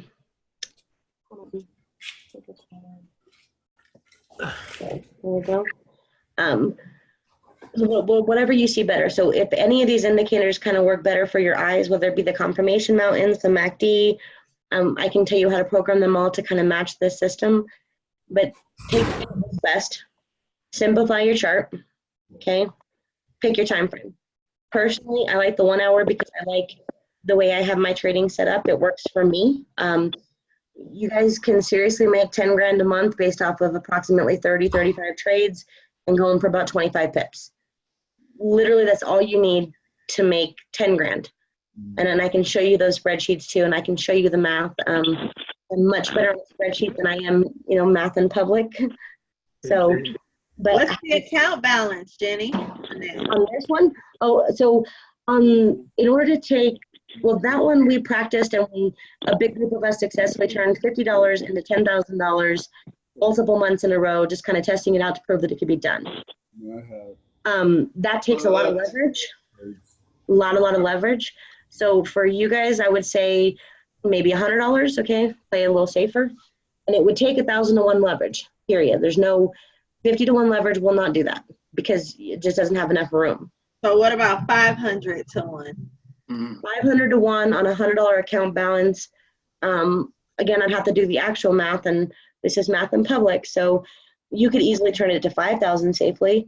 I don't want to say 10,000 and get your hopes up, but that would only take, like, follow this math. 30 trades. So you'd only have to find 30 trades that go for 25 pips. And the reason why I'm saying 25 and not 20 is because I like to over-deliver, under-promise, and over-deliver, right? So having said that, this is not a GBP pair, right? This is just a AUD JPY. Going on any of these, could you have gotten 25 pips? Yeah. Okay. Could you have gotten 25 pips? So let's pretend we want to focus on very high probability trade. Like what Pat was talking about. That's what. Well, in the accounts that we did that in, what you had so even if you lost like 15 trades, so in total you had a total of 45 trades. That's still really, really doable. But you definitely don't want any more than a 1-to-1 ratio, preferably 2-to-1 ratio. So your stop loss would be tight. But it's not hard. So take any one of these pairs. Like, it's to turn $100 into, let's just go super conservative and say 5,000. What's your favorite pair? It's so crazy, but I like US 30. Oh, see, I thought we were gonna be friends, but I don't know. Okay. US 30, like, it just doesn't trade. I know it's on here. Hold on. Somewhere. You can tell how often I touch this. Well, this broker is also different too. US 30. Okay. So you like US 30. You got to be right on US 30 though. Like, you can't be wrong on US 30. Yeah, I have a little scalping strategy that really works on it. I'm just gonna go over. That's awesome. So if you have a scalping strategy, again, I can't count these pips. Is it the first 3 digits? Is a pip? Yeah, you could count the first 3 digits. Well, I don't know how your broker, it's different brokers, but mine is the first 3 numbers. That's what I'm pretty sure it's the first 3 numbers, yeah. And you're right, different brokers are different. Are you on CoinEx when you're trading US 30? Well, yeah, CoinEx allows you, the 0.01 is technically a mini lot, so it's only worth like a cent. So like on my Hugo's Way, on my AAFX, 0.01 is $1 a pip. And that's the smallest they go. Yeah, because that can throw people though. Yeah. So like on this pair, if you were, again, you got to know how to count the pips, and Lord knows I'm not the person to ask to be accurate. You don't have to have all the knowledge to make a lot of money. But this one went 200 pips. Well, we're on the 1 hour. What's your scalping strategy? 15 minutes. And are you just using the triple arrows? No, I use the triple arrows. There's a couple of other indicators I use. It's one called the zero lag MACD. And it's another trend low bar thing I got. So okay. Well, whatever your eyes can see. Again, most of the time they tell the same story. So if you went for just 20-30 pips, let's see. All of this right here, like my setup. Hey Jenny. Somebody just pops up stuff. What's that? But I like how do you withdrawals on AFX though? They good? Are they fast with the withdrawal? That's the reason why I love them, is because listen, when I want my money, I get my money. Process. Like I get it quick. Or, it crosses. Depending on, like, it takes you time to build up the trust balance, I guess you can say. But when I withdraw from AFX, I literally get it either into my Coinbase account instantly or my Skrill account instantly. Like, I was gonna ask about Skrill because I have Skrill, so I was gonna use that. I know it's pretty quick. Yeah, Skrill they're down for the last 15 days, which is kind of irritating. So I've been using Bitcoin, and Bitcoin charges more fees. But when I say that they're fast, I mean, like, whatever risks I have to take to have AFX are totally worth it, because when I want my money, I get my money. And in this world, that's like the best thing, period. Okay, good. Yeah, I use LQDFX and FX Choice, and they're pretty reliable as far as like getting your money out. Oh yeah, I'm super in love with, like, I get my money today, right now, when I want it, how I want it. So good to know. Good to know. Yeah, they've got a great reputation for that. Their leverage is killer. Their spreads, as you can see, are higher than what we would like. They're definitely high, but there's also no commissions. So. What broker is that? AAFX. AAFX. Mm-hmm. If you send me a message and ask for a link, I'll send you a referral link. And then it doesn't cost you anything. You get a slightly cheaper swap fee, so you actually get a slightly better rate when you use somebody's referral link, and then I get a small referral bonus. So it doesn't cost me us anything. We both win. Okay. And then, how much leverage they give you on that account? Oh baby, it's 2,000 to 1. Oh yeah, that's what I'm looking for. Oh wow. That's what I'm looking for right there. 2,000 to 1. Yeah, I have an account with. I never used it. I have an account with them, so I'm gonna start using it. You get ready to make some money, Jenny. Oh, I've been. You don't even know. Can you just post that link in the chat? I will put it in the chat. Yeah. And then if you sign up with my link, then I will give you a private training, or I will help you come up with like a 1 hour customized trading plan. But when we do that, you have to be ready to be you. So like, if you lack patience, just tell me. If you have a certain goal, like, we have to know you to know what trading plan works for you. Yeah. Can you take a look at GJ? Is it dropping? Please tell me it's not dropping. No. Is that what you were looking for earlier today? Because I was looking at it, and on the 15-minute chart, and it had the triple arrows. And I just joined yesterday, so my first time taking a look at it. So, but now that arrow moved. The big arrow was over where the circle arrow is. Yep. Now. Well, we're on the 15-minute chart. So I told, I'm not sure if you were in on the beginning of this, but I'm definitely in this trade based off of this gap. And obviously everything is lining up to be a buy. Yeah, and that's what I was in, was a buy. They want to see. But you see this right here? Loss ratio. That is not pretty. Yeah, and it wasn't there when I got in it earlier. So, but the 15 and the 30 were lining up. So I thought the hour would come next. Yeah, the arrow. That's something I wanted to talk about tonight. Was everyone is like super worried about predictive arrows, predictive indicators. Here's the reality: you've got two choices in terms of indicators. You've got lagging, and you've got predictive. And if I'm going to have to pick my poison, predictive wins every time, because everything else is technically late. Do you know that? So, yeah. Having said that, like, this arrow might come early, anticipating a move, and technically, and this is the part that we always kind of go over, is when that arrow was right here, did it move up? Yes, it did. It moved up 30 pips. Well, let's be conservative and let's just say 20 pips. Okay, 25. It moved up closer to 30, but so when everything lined up, we got our 30 pips. Probably the same thing that happened here. But like I said at the beginning of the call, Japanese yen has a lot of backlogged banking to do. So the yen is still super strong. And I know a lot of people who are waiting to fill this gap. And that means there's going to be a lot of manipulation. Because this right here is 250 pips.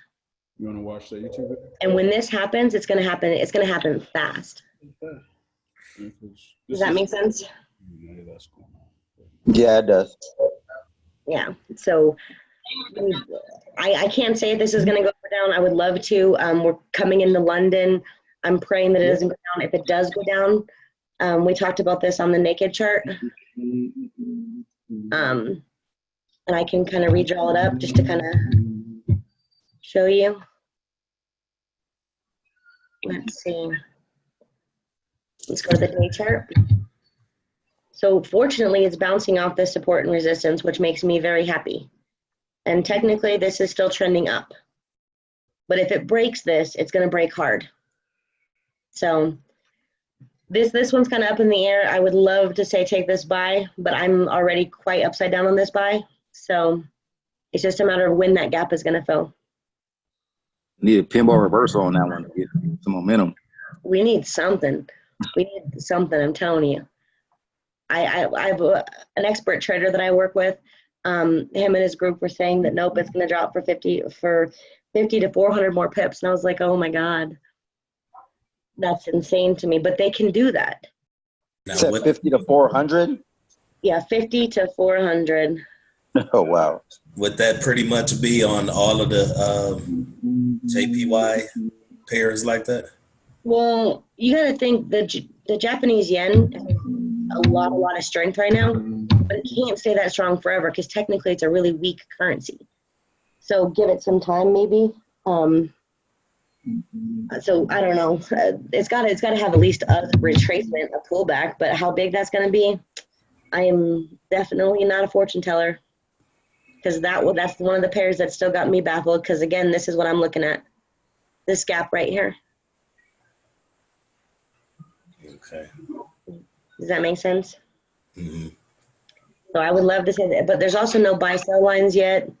And we've got our MACD kind of telling us a different story. It's telling us it's turning around. So it was not able to break the zero, so it's still in the downtrend. Yeah, because I'm in a trade like that, but I'm in the A day, and it looks similar. That's the reason why I asked you that question, because it might affect this trade too.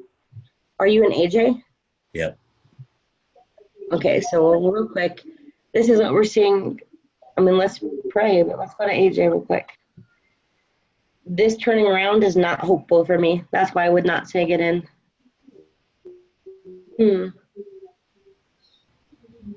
See, it's bouncing on that zero down there on the MACD. Yep. Looks similar to that trade that you just was looking at. Yeah, but you've got better momentum here. Okay.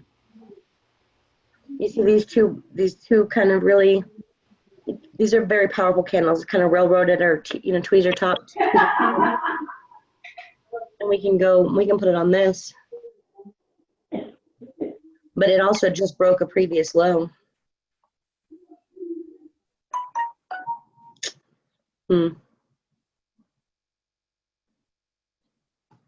Yeah. The gap, see how that gap closed? Yeah. Yeah, that's closed. But when a pair, so I told you guys I was going to teach you my gap strategy. My gap strategy before using this system was really, really simple. And all it was I'd buy up and I'd put like a pending order to sell back down. Because more often than not, when a pair gaps down, it's because it wants to go down. When a pair gaps up, it's because it's going to go up. Does that make sense? So I would fill the gap. I do a market entry to buy, and then I do a pending order to sell if it gap like this. That was my previous gap strategy when I was only trading like on Sundays and with EMAs. Oh. Jenny, if I shoot you a private message, can you send me that, I guess the spreadsheet for the 30 pips, the 30 trades, 30 pips? I would like that. Yeah, me too, Jenny. Yeah, me too, Jenny. So right now, all I have of that one is actually like a screenshot. So let me make it an algorithm, because I haven't messed with that one in a long time. But I think for this group, I think it could be potentially super, super productive and beneficial. So I definitely think it can be. If you send me the screenshot, I can type it up for everybody. How good are you with spreadsheets? Say that again, Jenny? How good are you with spreadsheets? I'm an accountant. Oh, then you're better than me. And you can do math in public. You got this. You got this, man. I don't know why I'm on here doing math. It's just about, so the spreadsheet is kind of calculated to be $10 per pip, and you got to bear in mind that some pairs trade at like $6 per pip. So when I redo it, I want to do it to where it's only, where instead of it's $10 per pip, it's at 9. So it kind of gives a little bit more room for the pairs that trade. And it's a really simple equation because as you go, I did the equation. I did the equation for 30 pip on $100, 30 pips to 30 trades to 30 pips to 5,000, and it came out to like $5.50 per trade. Well, yeah, but that's kind of misleading because the first trade is only going to be like $5, and the second trade is going to be like, you know, oh, you're talking about the lot size of so a 0.55 lot size? Yeah. Okay. Yeah, which I know on the, like you said, like the first couple of trades, the first trades until you get to probably like 500, it's really going to be risky. But if you have a broker that's 1 to 2,000 leverage, you know, but still risky. But here's the key. So Pat mentioned something this morning, which I think that if you guys can just write down 5 or 10 of these things and get really good at remembering them. One of the things he mentioned was the 4x8 rule. So you are never in more than 4 trades at a time, and they're different currencies. So you shouldn't be in, like, right now, all the odd pairs look super, super sexy, right? But if I'm going to take one, I'm going to take one. Well, when I first looked on Monday, all of them looked really good, right? And on one account, I'm in odd JPY. And another account, I'm in odd USD. I'm up in odd. Like give or take, what would that be, about 25 pips? But you can't take like all the odd pairs. You have to take like 1 odd pair, 1 euro pair, 1 GBP, 1 NZD, or 1 USD. So only trade, you know, a max. And in terms of that strategy, because you're using such a big lot, you'd have to probably trade 2 to 3 pairs at a time at most. And you'd have to dictate where you want your stop loss, and it has to be a reasonable risk to reward. Like, so in order to follow that, it's still a little bit up in the air because again, not every pair is worth the same. So Euro GBP is worth $13, whereas, you know, CHF JPY is worth 6. So you have to put that in mind. So a 0.5 on Euro GBP is the same as as literally a standard lot on CHF JPY. Oh, okay. Does that make sense? Yeah. So this spreadsheet's kind of just an idea. Your best bet is still to use a trade calculator. Or if you want to go across the board and keep it simple, you can totally do that. The math won't equal the exact same amounts, but it'll be close enough to where you turned $100 into a few thousand. Like that's the end result, is that you were able to turn $100 into a few thousand. Okay. So, yeah. Mm-hmm. Okay, family, I have to go. I'll talk to you next time. Oh, hey, family. Thank you so much for coming in. And maybe next time we'll kind of click around a little bit more. I just wanted to answer all the questions for tonight. Okay, thanks. Thank you for coming. Sweet dreams. Okay, bye, everybody. All right. Guys, does anybody have any more questions, or are we all good? Yes, thank you, Jenny. Thank you guys for coming. And hey, thank you for showing me how to do that with the expert advisor. I didn't know that because I learned something too. You're welcome. You are my hero. Absolutely. All right, good night, everybody. I will get this recording posted and then post the link. Give me a few minutes to go check on my kiddos and we will go from there. Hey, Jenny, can I ask you one question before you go? Yeah, absolutely. Do you do like one-on-one mentoring? I can. What's your story? I just keep going back and forth between making $100 and losing $100. Okay. So I'd like to actually, you know, make money, not just go back and forth between break even. Okay, that's fair enough. But what strategy are you using? Right now, I'm just doing the 15-minute. Not doing the now or later. I just do the now. That's what brings me up. Because every time I try to hold something for later, there's always a reason why I have to get out of it. Like news is coming. It goes against me. What's your schedule like? When do you trade? Generally, I'll get up at like 4:30 in the morning. What time zone? Eastern time. So that's London session and New York session. Well, I promise not to be up that early. I will be getting my beauty rest. Let's see. So you trade at 4:30. That's 2:30. You're basically catching London breakout. Yeah. And do you work during the day? Yeah, but I'm a software developer, so like I'm always at my computer. Have you considered maybe just picking, because I can totally work with you, okay? I started doing this thing where if you sign up with one of my brokers, I would, you know, train you or an hour training or whatever, so we could totally do that. But if I were to train you or anybody else in this group, the biggest lesson I could tell you is your money will only grow as much as you do, right? I'm kind of big on that because I've built quite a few companies.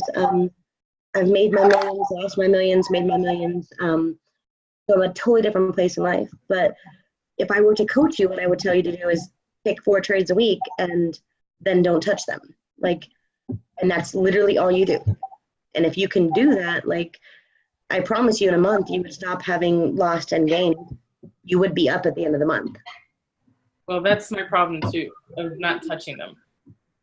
And that's the problem then. So, well, I know I'm the problem. Well, yeah, I mean, I'm the problem. We're all our own problems. I mean, I am definitely not. I'm not exempt from that at all. I wish I was, but I'm not a big fan of scalping. There's a lot of really successful people, and it's sexy. It's super sexy. Like, I want to be. I want to love it because it gives me something to do. Like, I don't have a day job, right? And it probably sounds really silly to everybody else who's looking for financial freedom, but like sometimes I think about being a waitress, like, because it sounds like fun. I wish I was lying. When you're at home, like, it's different. It's easy to want to be in front of the charts, but if you can have self-discipline to take. I posted yesterday a list of the trades I've looked at this week. Literally, I have a few different accounts. I pick 3 to 4 trades. I put them in 3 to 4 accounts, and I stack them accordingly. And then I let them go. I don't touch them. If I want to play and I'm bored, and I'm not at the gym or whatever, then I would play in a demo account. And if you can do that, I can help you. Like, if you can pick your trades and we can pick them together, but I can't help you if you keep touching your trades. No, I know. I need to. No one can help me to do that. I pick the trades. They're good trades. I know they're good trades, and then because I keep looking at them, I get nervous. I'm like, I can't go down. I can't lose any more money. I'm just gonna get out, and then I'll check them later, and I'm like, I should have let it go. So you're cutting your losses short, and you're letting your lose. You know, you're cutting your losses. You're letting your losses run, and you're cutting your win short. Yes. And so now I'm at that point where I'm frustrated with doing that. So I can set them and be like, what will be, will be. Close MT4. Well, I guess I couldn't close it because it's the trailing stop, but now I actually open it every 5 minutes. Leave it alone. I mean, I wish I had like some magic cookie that would tell you, but that starts with you. Like, here, so pick, what's one of the trades you lost recently? Well, I was in GBP CAD. I didn't lose it. I just got out of it, and it was good. I was in it for a sell, and it did exactly what it was supposed to do. That's beautiful. I mean, that's a really nice sell. That's the perfect example. This one's not so pretty. But this one's the perfect. So you missed the perfect move out of fear. Oh, I know. And I look, and I'm like, how come I can never find just these perfect moves? And I was like, oh, I was in one, and I got out. What time frame did you enter that on? Probably the 15-minute you said? Yep. So again, I can't say what would have happened or like what the chart looked like. Well, now I can because this is something super cool. But let's assume that everything lined up. I'm in the wrong pair. GBP CAD. I like the GBP pairs. I do too. Like, I've gotten really good at understanding them. I love GBP CAD and I love GBP odd the best, personally. So you were in a sell. GI is really good. GI like pays you every day. How are you using GI? Triple arrows on the 1 hour? Yep. I catch like, I think I catch probably like 50 to 100 pips every time. Exactly. I wish I could tell people, like, everyone's like overthinking all these details, right? But every one of these moves is like 50 pips, 50 pips, 50. So 50 pip take profit is safe. Like, it's stupid money. Like, there's no other word for it. Stupid money. Yeah, it's stupid. It does it every time. The same thing. Okay, so you were in GBP CAD right here on the sell? Yeah. And where'd you get out at? Pretty quick. Okay, so you're telling me you just kissed away a car. Okay? Yeah. So how many more times are you going to kiss away a car before you break that habit? Oh, I know, it sucks. I kiss away a lot of cards. I don't have a problem seeing it. I see it. I understand it. Logically, it makes sense. I don't know. I think it's like a control issue. For whatever stupid reason, I think that I can control it if I'm looking at it. Okay, so coming from another woman, hello, welcome to the club. That's a psychological. Oh, I went to school for psychology. Not that my friend says I should never brag about that, but anyhow, having said that, like, that's a huge issue. There's no system that's going to fix that. Like, and coming from a mom and a woman who, has had life experiences and who feels like if I could just control everything, then I'll be safe and I'll be happy and I won't have to worry about life. Coming from that girl who's on the other side of this computer screen, when you relinquish control, I don't know about your creator, but I'm pretty big on mine, and my daddy in heaven says that the control's not mine, it's his. So it's his. Your job is to find a good entry and leave the results up to God. Your job is to get really good at your job, right? So you're a software engineer, right? Yeah. So you know how to do your job. You know what steps to take, right? Yep. So you do your job, and then you relieve the paycheck up to human resources, right? Right. You go to work, you do what you're supposed to do, and you trust that the IRS is going to take your taxes out. You trust that H&R, the human resources is going to cut your check or it's going to get deposited at the right time. You trust it's going to happen, right? Yep. Do you ever get bonuses, or like, does the pay ever fluctuate? Bonuses, yeah. Okay. So sometimes you don't know exactly what you're going to get, but you know it's going to happen, right? Yeah. So if you put that same concept to trading, you will be unusually successful, like unusually. So like 10 years ago, at one of those, seminars, First Steps to Success, one of my mentors had said, my job is to focus on the action and leave the results up to God. Mm-hmm. Like, so I got really good at the action. Mm-hmm. And in that case, it was sales. It was a different world, and I left the results up to God. And when I did that and I relinquished control, because whether or not we sit on our butts and make our hips grow, it's not going to change where this trade goes. Right. Period. It's just not. I think us women have that issue with control. But do you want to know something that women have that guys don't? Well, I shouldn't gender profile, but I think that women don't like being wrong. Right. Would you agree with that? Like, they have a different, innate desire to not be wrong. So we have a really, really, really good habit of being selective. Yes. That will be a massive asset to be selective in these trades, to only take what you know is going to be good for your life, like you would when you're picking a mate. But like anything else, we can't control it. Like, you can't control what problems you face at work today, but you got to go to work today, right? Right. It's the same concept. I mean, so if I were to help you and mentor you, I definitely want to do that. It's first probably starts with that, because the system's not going to change. The system does what the system does. Like, who is that who said they make a bank on GBP odd? If he's still on. I don't know if he's still on. But check any of these moves. This is GBP CAD on the 1 hour. To get 50 pips is too easy. Yeah. Like, it's too easy. Odd, I think I've had only success on GBP odd. I don't think I've actually lost a trade on GBP odd. Do you have my FX book? Yep. I think that, especially for somebody like you who's probably way more detail oriented than me, you can learn so much. Like, what I learned about myself was I was over trading. So on the account that I have, like, so my longest account, the account that I just kept putting money into every week, right? So I had like a 2-year losing record, right? I'm not lying when I say that. Mm-hmm. Even in that account, because I hooked it up one day, actually, when I started playing with my FX book. Yeah.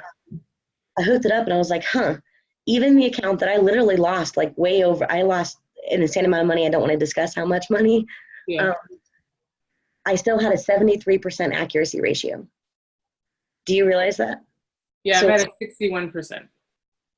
But when you realize that, so what does that tell you? Not as bad as I think.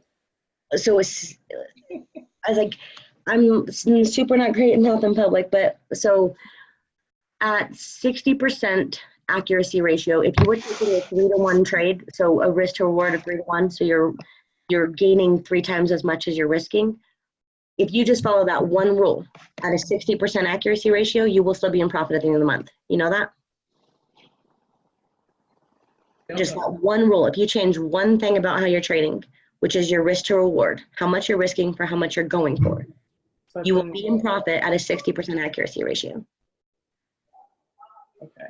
So what I learned from my 73% 2-year losing streak, because I hooked it up, it was just like the oldest account that I had set up, and I wanted to kind of see what the numbers were once I kind of learned about at my FX book, and I realized that the only reason why I lost money was my risk to reward.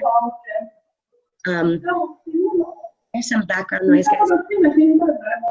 But anyways, my risk to reward was obviously really bad, number one, and I was over trading. So most of the time I lost is because I over leveraged my account. It wasn't because I was wrong. It was because I over leveraged and then I blew an account. Like, that was obviously years and years ago, but having that data showed me a lot.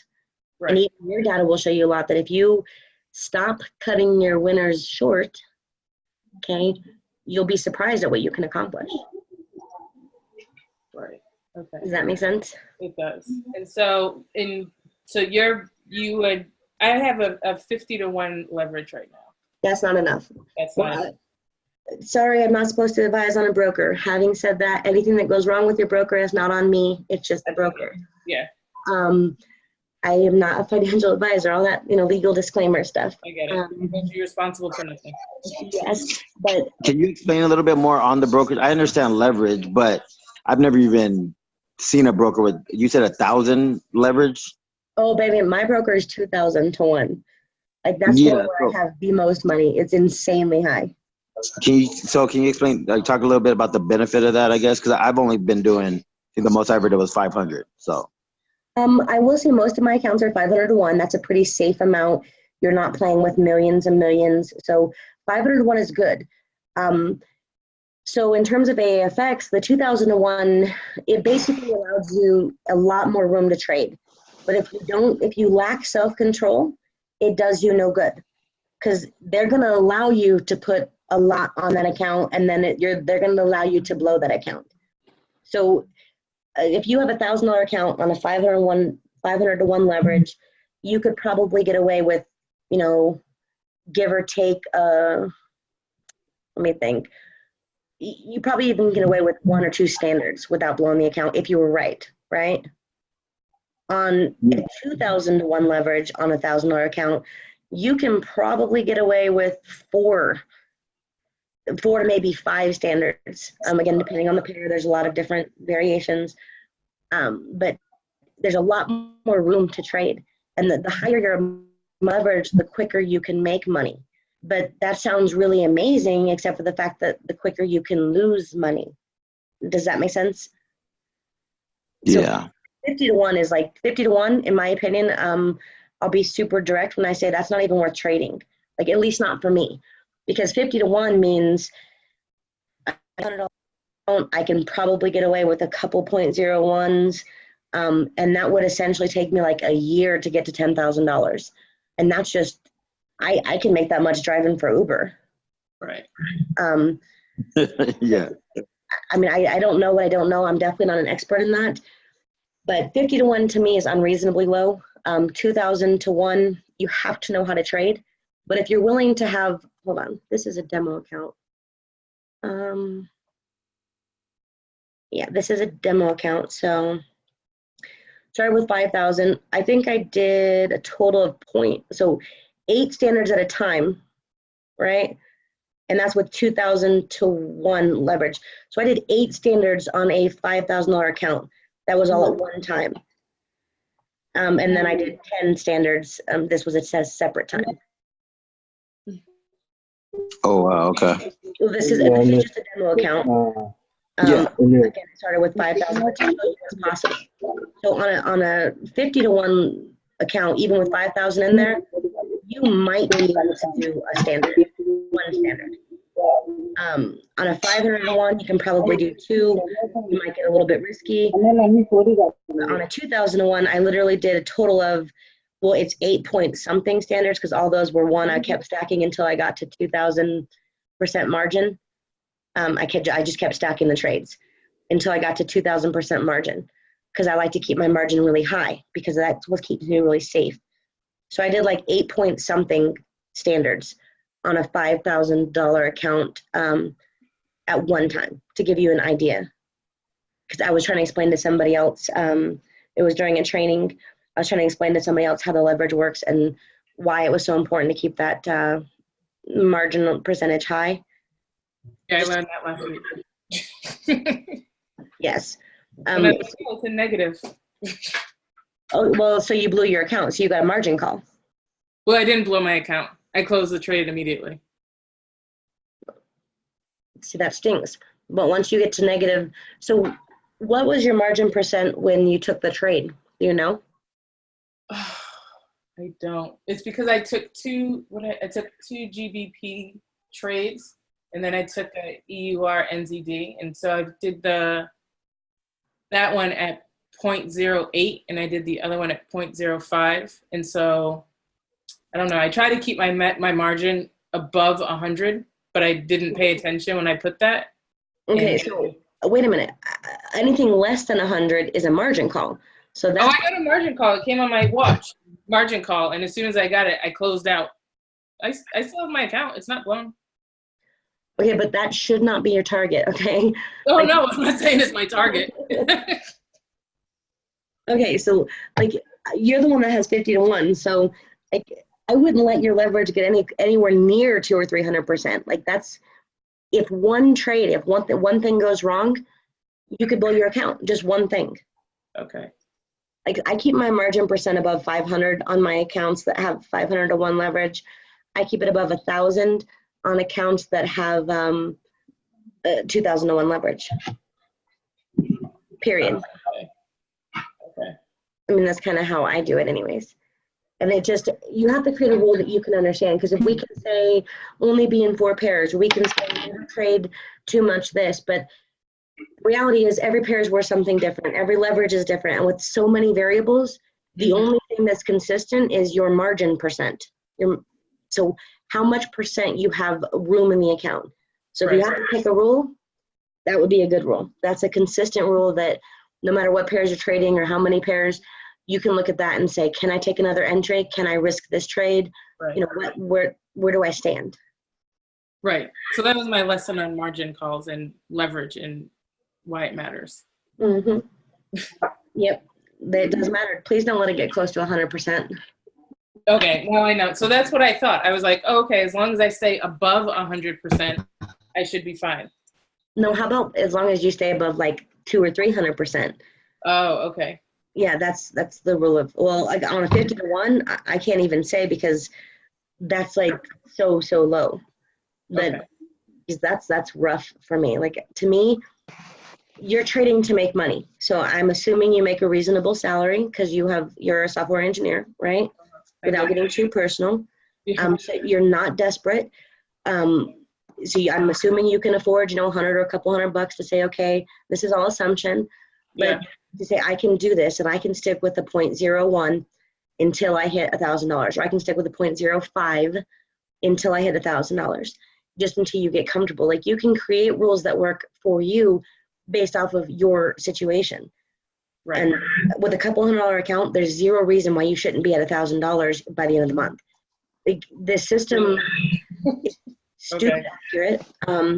People lose because they buy here, right? Or they buy here. right? Let's just pick a random spot. And it goes up, but they didn't put a trailing stop in, and then they closed it because they got scared, and then they looked for another trade, right? And that's what keeps happening. It just keeps happening. Most of these pairs, so if you would have bought here or even sold here, okay? So against the triple arrow and everything, even if you would have sold right here, you would have got your 50 pips. Mm-hmm. And that's kind of what Pat was referencing in his training is, I mean, not exactly, but so even if your spread sucks, which like AFX spreads are not great, you can still get 50 pips on this. That's easy. You can do it. And if you have like on GBP pairs, I'm still kind of deciding how big I want my trailing stop to be because I play around with a lot of stuff. But since I test a lot of stuff for myself and for others, I try not to discuss it until I'm sure. But lately I've been liking the 35 to 40 pip trailing stop because on any one of these moves, worst case, I broke even. Mm-hmm. Right. And I can take that. So worst case, I broke even. If I missed the big part and it retraced before I hit take profit, which happens sometimes. So let's take this one that's not sexy. This is not super sexy. I'm assuming the big arrow was here. And I took the trade based off of enough confirmations. Okay. Ugh. And let's say my stop loss was, well, my take profit was just a smidgen too big and it didn't touch it, right? Mm-hmm. Because the spread, it didn't touch it. And let's say it came all the way back. I'm okay with coming out close to break even because I had a 40 pips trailing stop. I'm okay with that because I didn't lose anything. Right. And then worst case, big arrow reappeared, I got back in. It's really easy to get a set amount of pips. Just decide what that set amount of pips is based on the pair that you like to trade. That's why everyone's afraid to like one pair, but it can really make a big difference. Like it potentially can. If you get to know how a pair moves, you'll understand it differently. And everyone, even this little move, even these little moves, you could have got 20 pips if that was your thing. Mm-hmm. And worst case, with the right trailing stop, you still would have been knocked out in profit because that one is 48 pips, 46. And that's a baby. Mm-hmm. So decide, if you're trading GBP pairs, go for 50 pips. And once you get good at getting 50 pips, then you can worry about this move. Right. Okay. Does that make sense? It does. Once you get good at 50 pips and you're happy with your 50 pips, then let's talk about you getting 400. Right. Okay. The system is amazing. Like he created something that I kind of really got out of the sales world. I definitely don't promote anything ever. I work with one other team because of the trade manager, and I do buy crypto packs with a different company. But in general, like I don't promote anything. And this company, I want to promote because I believe in the vision. I believe in the potential of if enough people can start making 6 and 7 figures. I think that Pat and mine's vision is the same in terms of creating an organization that does some amazing things, like way bigger than a stupid car, because a car gets dented anyways. My brand new car is all dented at church, no less. Like somebody hit my car in church. I can't even make this up. Like that happened. They left a note too. Why does they left a note? I know, but I think that they had like they put the wrong number on it, which is kind of ugly. But at the same time, like I don't blame them. Like maybe they're young, maybe they have their own situation and they can't afford like another drama, which is okay. Mm-hmm. It's just a car, and I still have children, so I haven't bought my dream car yet. But I do like my new cars. I mean, I can afford my dream cars, but I can't afford to have a child next to it because I will flip out. Because they ruined. My son has destroyed his half of the car. I know, right? How old is your son? 4. Yeah, that'll do it right there. That'll do it. 100%. Cheetos ground into the car. My car is pretty clean. It's black in the inside, so it's reasonably clean, I should say. My brother says I need to get it detailed, but he's kind of a clean freak, so he doesn't count. Yeah. Anyways, guys, is there any other questions, comments? Maybe in the next one I'll go over MT4 and just kind of click on different pairs. I know NZD has big news tonight. And Pat and I talked about, calling out signals and all that good stuff. AUD looks good. If this breaks the 0, I would enter this. but I needed to break the 0.